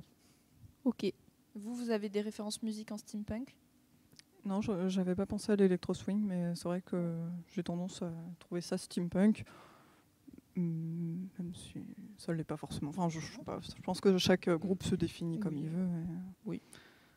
Moi, je connaissais Victor Sierra, Hydrogène. Après, ça va être plus peut-être des musiques d'ambiance de film qui peuvent aussi... je sais pas, je crois qu'il y a une bande-son qui passe. Alors, c'est plus de la SF, mais c'est le... fait rire, c'est l'intérieur du Nostromo pendant 2 heures comme ça. Il y a des bruits un peu bizarres. Enfin voilà, c'est pas du steampunk, mais il y a une ambiance un peu étrange, quoi. Ouais. Alors j'ai une autre question. Pensez-vous que la pandémie de Covid permettra de renouveler la science-fiction et particulièrement le steampunk? Est-ce que ça pourrait inspirer le steampunk? Déjà, dans le steampunk, ça fait des années qu'on porte des masques. Oui.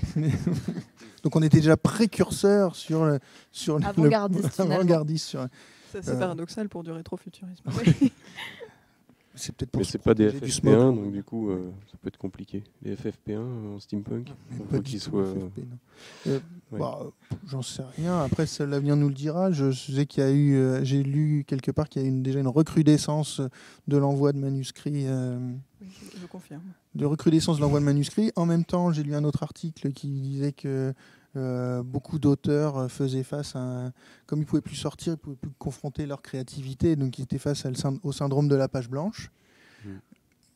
Et en même temps, si vous êtes sur Netflix, par exemple, il y a déjà des fictions qui se passent en 2023 où il y a le Covid-22 qui est là. Et de toute façon, les catastrophes ont toujours inspiré, donc il y aura sûrement... Oui, le quotidien, en fait, inspire les auteurs. Donc... Steampunk est quand même peut-être un peu plus joyeux quand même, parce que c'est vrai que toutes les séries actuellement, c'est vraiment tourné sur les pandémies, les trucs atroces.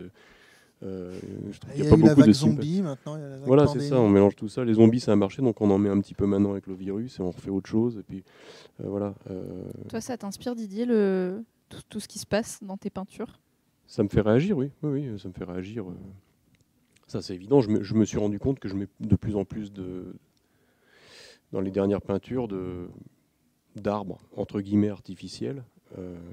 Pourquoi artificiels, justement? Parce que pour moi, il n'y a pas assez de verdure dans les villes, peut-être, je ne sais pas. Et donc je fais des grands panneaux, comme ces panneaux chinois, là, avec des arbres, qui apparaissent de plus en plus dans mes peintures.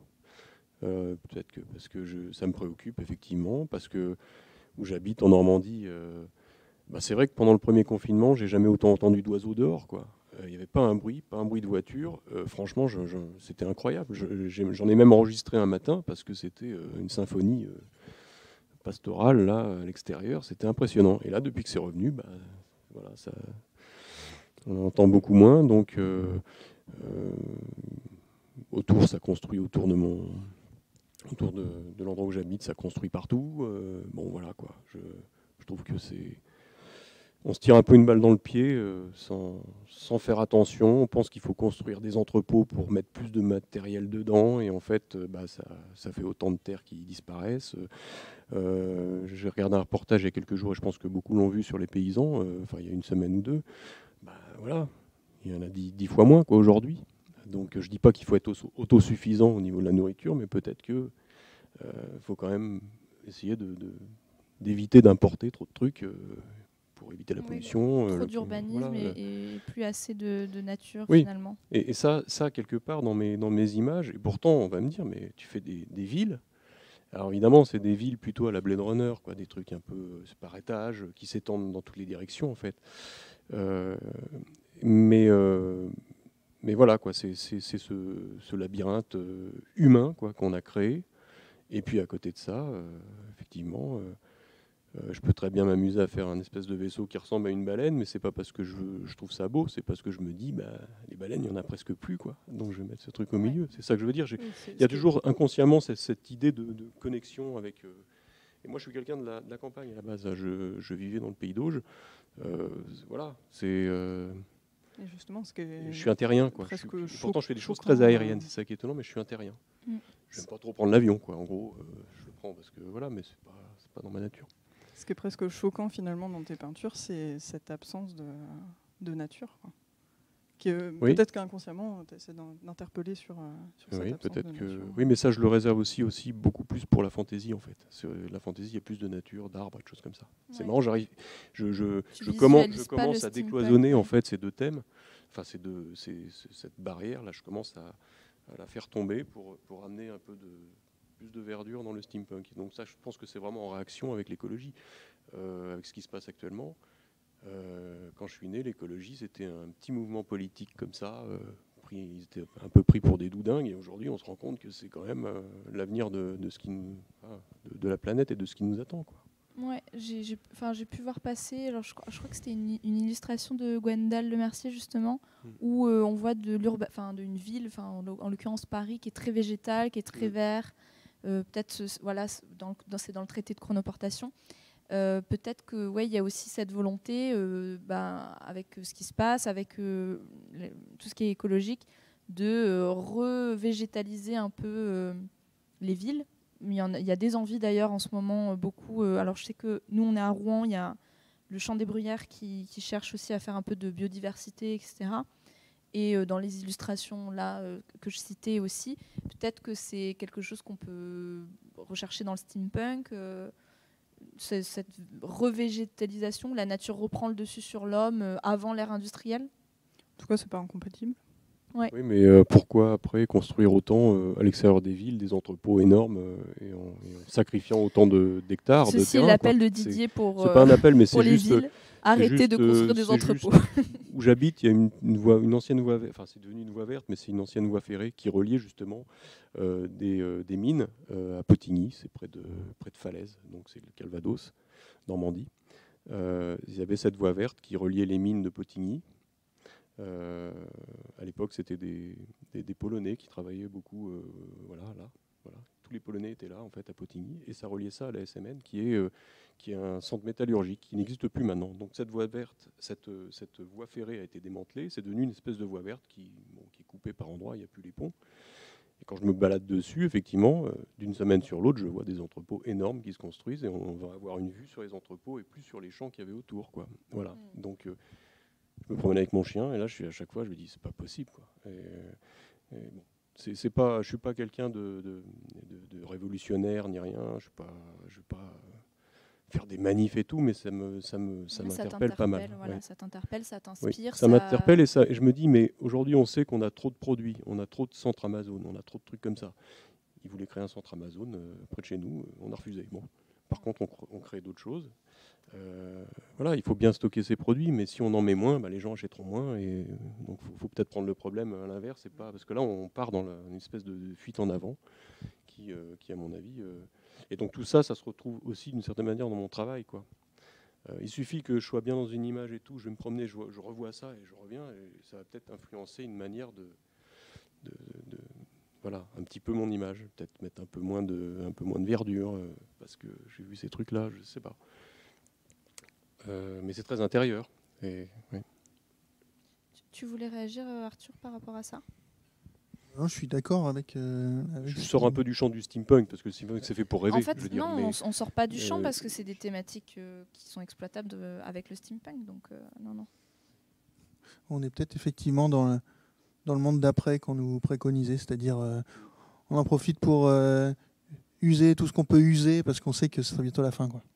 Ouais, c'est un peu ça. Ouais. C'est un peu tant que jusqu'ici tout va bien, quoi. On est sans. Mais... Ouais. Alors il y a une question.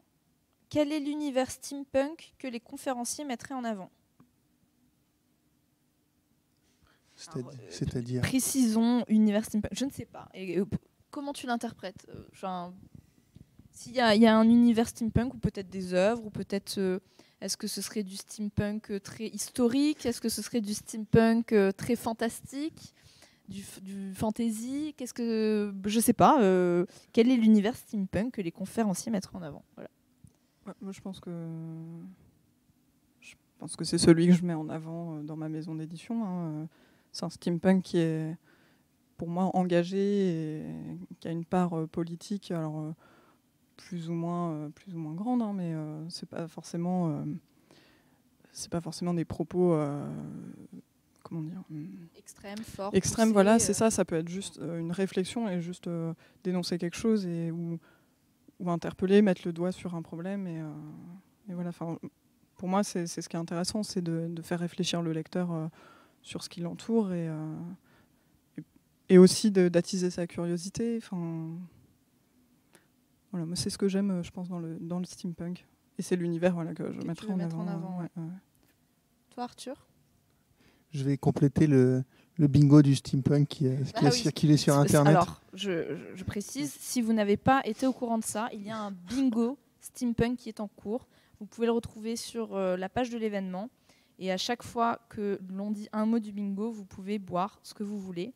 Donc, on complète le bingo. Du jus d'orange, il est très tôt. Du jus d'orange, du thé Pumpelwitz. La bière. Quand on me demande par où commencer dans le steampunk, je cite toujours une BD et un roman.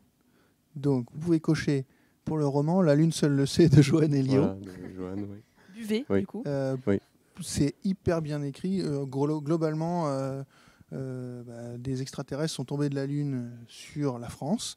La France a récupéré cette technologie extraterrestre et est devenue la superpuissance mondiale au XIXe siècle à la place de l'Angleterre. Et ils ont développé, un peu à la Jules Verne, des voyages sur la Lune avec des gros canons. Et Napoléon, qui est toujours vivant, a mis tous les dissidents politiques dans une prison sur la Lune. Et en gros, Jules Verne est le personnage principal. Jules Verne est envoyé sur la Lune pour aller sauver Louise Michel de sa prison sélénite. Très bien. Et là, il y a tout, pour moi. C'est bien écrit, il y a des personnages, il y a de l'Uchronie, il y a une réflexion politique intéressante, donc, et il y a de l'humour. Pour moi, vraiment, c'est celui-là. Et en BD, La Ligue des Gentlemen Extraordinaires, vous pouvez cocher ça aussi. De Alan Moore au scénario. Alan Moore, c'est celui qui a scénarisé From Hell, les Watchmen, donc V pour Vendetta. Et en gros, c'est une bande de super-héros qui sont des super-héros historiques ou littéraires. Oui. Alan Quatermain, Sherlock, non ? Non, Mina Harker, qui est issue de Dracula, le Capitaine Nemo, Dr Jekyll et l'Homme Invisible. Je pense que j'ai tout cité. Donc cette bande de super-héros, en gros, vont sauver l'Angleterre d'une invasion qui est inspirée de la guerre des mondes. La Brigade Chimérique.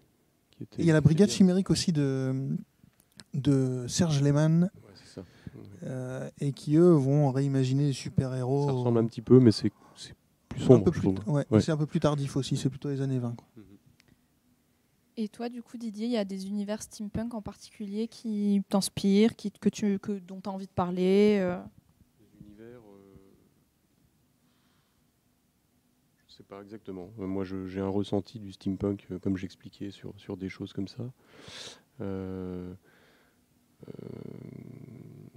Je suis quand même lié à Jules Verne d'une certaine manière, donc attention, Jules Verne n'est pas steampunk. Non, il n'est pas steampunk. C'est pas grave. C'est vrai qu'il n'est pas steampunk, mais je suis lié à ce côté. Il était avant-gardiste. Un petit peu, même, je dirais, un peu explicatif, un peu professoral, qui m'amuse dans la lecture. Voilà, on explique les choses. C'est parfois même. C'est ingérable, enfin indigérable, on va dire.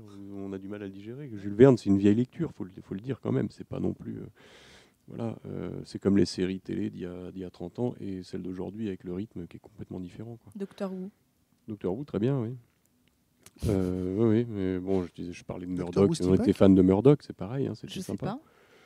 Il y avait des portées politiques dans Murdoch, mais souvent, c'était des fois pas assez abouti, je trouve. Donc voilà, après un univers, j'ai lu beaucoup plus de classiques, moi, en fait, je dirais à la base, du Wells. la machine à explorer le temps. Voilà, je reviens toujours à ça, à ce texte-là. Je crois que d'ailleurs dans l'édition que j'ai, il doit y avoir l'île du docteur Moreau qui est avec la machine à explorer le temps. Et cette vision de la machine qui va au bout du bout et qui voit une espèce de plage avec un truc rouge qui bouge au bout. Bon, voilà, je vais fonctionner par souvenir d'images qui m'ont marqué. Et donc à lire si on ne connaît pas ce texte, avec cette machine qui part dans le futur, ce que devient l'humanité, un peu bizarre avec les Morlocks et tout ça. Voilà. Alors j'ai une dernière question. Est-ce que vous pouvez expliquer un peu les évolutions ou les variantes du mouvement lié au steampunk, par exemple le solarpunk, le dieselpunk, l'atompunk, le cyberpunk, tous ces variants Ouais. Alors vas-y, dis-nous Arthur. On va parler de rétrofuturisme en général. Ouais. Rétrofuturisme, c'est d'être au XXIe siècle et puis d'aller un peu explorer relire le passé. On peut parler du clockpunk qui est avant le steampunk. Donc à chaque fois, on a steam, diesel, c'est un peu la matière première, l'énergie sur place. Donc on a le clockpunk qui, encore une fois, c'est assez flou comme définition, mais qui est plutôt ambiance Renaissance. Il y a les Conjurés de Florence, un roman qui se passe avec Léonard de Vinci, qui aurait plutôt mis de côté toute la partie peinture comme qu'on le connaît. Il n'aurait fait que de la côté ingénierie. Et du coup, ça a révolutionné plein de choses. Et la photographie, en gros, apparaît à son époque. Après, on a le steampunk, qui est plus dans cette esthétique 19e. Après, on a le dieselpunk, c'est les années 40, en gros.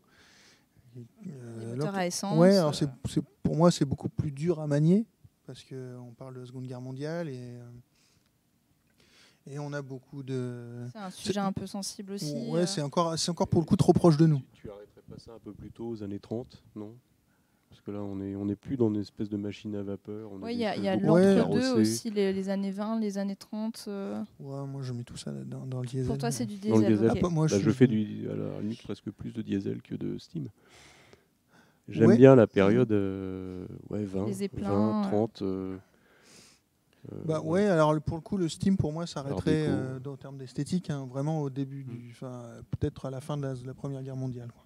Donc on n'est pas loin des années 20 pour le coup. D'accord. Oui. Et le diesel, c'est par exemple donc certaines de tes œuvres, ou Captain Sky et Le Monde de Demain, également. Après, on a l'atompunk, qui là va faire une sorte de relecture des années 60 avec le début de l'ère atomique. J'ai vu passer le... Black et Mortimer, c'est un peu cette période-là. J'ai pas de... Les Fallout, peut-être. Ouais, les Fallout. Johan Elliot avait sorti un bouquin, j'ai oublié le nom, France Atome, qui était de l'atompunk. Après, je sais que le dessinateur Boulette a fait le Formica Punk, qui est une sorte de punk des années 70. J'espère que vous notez tout ce qu'on cite depuis tout à l'heure. Ça, c'est pour en fait, il est en train de vous lire le guide du steampunk. Non, pas du tout. Il faut le lire d'ailleurs. Il est très bien, puis il n'est pas très cher en plus. Moi, je veux que tu me dédicaces le mien. Et après, on a donc ça, c'est pour la partie vraiment rétro-futuriste. Après, le cyberpunk, c'est... Plutôt futur, ça. Cyberpunk, non ? Ouais, c'est vraiment Philippe K. Dick, l'informatique, Blade Runner, l'électronique, plus Blade Runner, ouais. L'ère électronique, on est plus sur les ordi qui sont arrivés. Quoi. Black Mirror. C'est une autre révolution. On n'est pas exactement dans le cyberpunk là. Non, vraiment les ouvrages de William Gibson notamment. Et puis après le solarpunk, on est plus là, tu vois, avec le cyberpunk et le solarpunk, on est hors de cette partie rétrofuturiste là. Ouais. On est dans la science-fiction là. On est dans la SF où on va réinventer un univers qui marche à l'énergie solaire. Quoi. Ok. Toi, ça t'inspire un peu, Camille, pour tes publications ? Ou vraiment steampunk ou dieselpunk ou éventuellement ? Pour l'instant, je reste plutôt sur le steampunk. Parce qu'après, oui, on a un peu tendance à glisser vraiment vers la science-fiction, ce qui n'est pas forcément mon but. Après, j'ai pas de... ça dépend beaucoup des textes qu'on m'envoie aussi. Hein. Oui. Je pense que ça dépend aussi du contexte. Je ne mets pas forcément dans une case, en fait. L'époque historique peut aussi donner plein de choses sympas, parce qu'il y a une date en parallèle avec l'histoire. Par exemple, la crise de 29 aux États-Unis. Bon, j'ai une image qui traitait de ça, et effectivement, je m'étais dit, tiens, je vais le faire là, juste avant la crise, qu'on est 2 mois avant que ça tout explose. Donc il y a ce côté très beau des buildings, tout est éclairé, il y a des zeppelins, des sortes de ballons dirigeables qui flottent là, et en fait, la date fait que si on regarde bien, on est 2 mois avant le krach boursier. Voilà, et donc voilà, c'est plus du steampunk, c'est du diesel, mais je pense qu'il ne faut pas se limiter peut-être à... Enfin, je sais que moi je joue beaucoup sur les dates. Mais les contours sont flous. Donc... Oui, c'est ça, les frontières sont floues, et on n'est pas obligé d'enfermer finalement dans des cases. Et puis on parle bien d'esthétique. Oui. Pour le coup, il y a du steampunk qui se passe dans les années 60. Quoi. Donc, on va doucement clôturer cette conférence. Avant de clôturer, je vais reparler de la tombola. Pour ceux qui n'ont pas suivi, nous avions organisé une tombola pour cofinancer notre événement. Déjà, merci à toutes les personnes qui ont participé à cette tombola, que ce soit nos contributeurs en fournissant des lots ou les personnes qui ont acheté des tickets. Donc merci à vous aussi, du coup, parce que vous avez tous les 3 contribué au lot de la tombola. Et nous allons donner les résultats qu'on vient de m'envoyer. Alors, je ne sais pas si vous écoutez, on vous retransmettra la liste par écrit, je ne sais pas, dans la soirée ou demain ou plus tard. Donc, le sachet de thé de la maison Pumplewick est gagné par Nicolas Villot. L'anthologie mécanique et lutte des classes, donc ça c'est le tome 2 de chez Oniri, est gagné par Jade Jimenez. L'anthologie numéro 1, écologie et folie technologique, toujours chez Oniri, est gagné par Camille Abdé. Nous avons 2 guides du steampunk qui ont été gagnés respectivement par Isabelle Malvaux et Ariane Lamé, donc dédicacés. Hein. Nous avons 3 livres illustrés par Didier, donc Effluvium, qui ont été gagnés par Emma Vignol, Alice Dieu et Quentin D'Agostino. Nous avons un escape game Sherlock Holmes vs Moriarty. Alors, qui va gagner ? Vous êtes équipe Sherlock ou équipe Moriarty ? Moriarty. Moi, Sherlock quand même. Ouais, Sherlock aussi. Voilà, ça c'est la petite question, Sherlock ou Moriarty. Donc c'est Sherlock qui a gagné aujourd'hui, qui a été gagné par Louise Defosse. Nous avons Sur des mers plus ignorées, illustré aussi par Didier, gagné par Esther Christol et par Hervé Tancé. Nous avons 2 porte-tasses en cuir offerts par Ultio Workshop, qui ont été gagnés par Yann de Thévenard et Aude Manuel. Des bracelets de force aussi, par 2 fois, gagnés par Célia Garabio et par Charles Éponville. Alors c'est un autre lot de bracelets, mais alors c'est pas les mêmes, qui ont été gagnés par Véronique Lefebvre et Louise Peruissier. Nous avons une ceinture corsée gagnée par Marie Ebran, un calendrier de la Société des Libellules qui a été gagné par Brigitte Manuel, et le jeu Alubari. Alors, attendez, ma tablette s'éteint. Attention, le suspense. C'est le suspense pour le dernier lot. Ça veut pas. Ah si. Gagné par Joël Van Cotren. Et donc, bravo à vous pour avoir gagné. Bravo et merci, parce que si vous avez gagné, c'est que vous avez participé à la création de cet événement. Donc, merci. Pardon, je m'étouffe. Alors, j'en profite parce qu'on arrive sur la fin et qu'on va devoir couper ce live. J'ai un long discours de remerciements qui fait au moins 10 lignes. Donc, je vais essayer de pas faire ça en lecture comme ça. Mais déjà, merci à nos 3 intervenants. Donc, merci Arthur, merci Camille, merci Didier. Merci de nous recevoir. Merci de nous recevoir. Voilà, merci d'être venu, c'était super. J'espère que vous êtes bien amusés.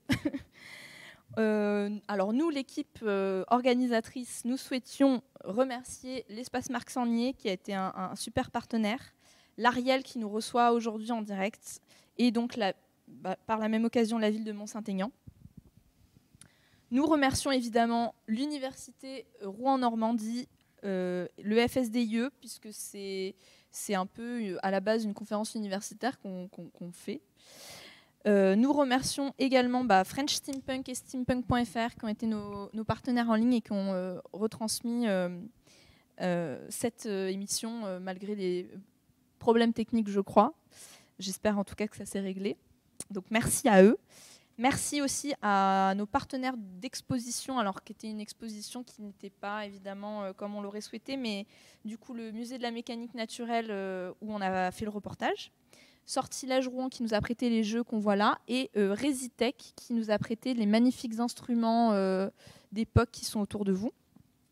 Nous remercions également nos partenaires comme Oniri, la maison d'édition, je ne sais pas si vous en avez entendu parler, la maison Pulple Louis, qui est une maison de thé, Brajlon du coup par Didier. C'est pour eux. Voilà.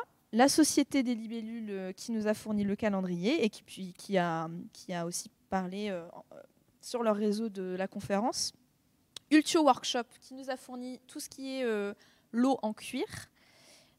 France Bleu qui nous a fait une petite interview. On était sur France Bleu. Voilà, c'était super. On remercie également Ganvarana qui a réalisé le reportage, qui est venu avec nous à Giverny, qui a fait un super travail et ça en 10 jours. Elle a pris les images, fait le montage, tout ça. Donc merci à elle. Nos camarades de l'association Arefac, parce que oui, nous sommes étudiants et nous avons une association d'événements culturels qui s'appelle Arefac. Donc je sais qu'il y en a beaucoup qui nous suivent, donc on leur fait un gros coucou et des gros bisous parce qu'on a quand même tenu toute cette année scolaire, enfin elle n'est pas terminée, mais à distance, en distanciel. Bravo. Quasiment. C'est Bravo. difficile, mais on tient le choc. Et puis toutes les personnes de l'ombre que vous ne voyez pas sur vos écrans et qui sont toutes les personnes là. Alors toutes les personnes, alors, la salle n'est pas pleine, mais on a quand même des personnes à la régie son, à la régie vidéo, au cadrage, régisseur plateau, un community manager, un administrateur de l'EMS des plus discrets et les projectionnistes de l'Ariel qui se sont improvisés techniciens de cette webconférence. Je pense que on peut les remercier parce que c'est aussi grâce à eux qu'on est là et qu'on est en ligne. Et ils nous ont fait toute cette installation, donc c'est super. Et puis merci à vous, surtout les personnes qui nous ont suivis, qui nous ont posé des questions, qui ont été attentifs ou qui regarderont ce replay. Voilà. Et merci à toi d'avoir géré ça d'une main de maître depuis le début. Merci. Voilà, en tout cas, nous, on est très, très, très heureux de vous avoir reçus. On est très heureux d'avoir organisé cet événement. Je pense que je parle pour mes camarades. Ça a été laborieux d'organiser tout ça, de réinventer l'exposition, de réinventer la conférence, de changer de lieu, de s'adapter. Mais on l'a fait, on est hyper contents. Et puis on était hyper contents de voir que vous étiez là, réactifs, contents de venir. On le refera, mais avec plus de public l'année prochaine. Alors la question, c'est vous, quand, on sait pas, chers spectateurs en ligne, est-ce que vous viendrez si on fait des rencontres et des conventions, des je ne sais quoi? Est-ce qu'on va faire une convention, quand ce sera possible après cette pandémie? Tu veux dire, tu veux organiser une convention à Rouen? Eh ben, je ne sais pas, pourquoi pas. Banco.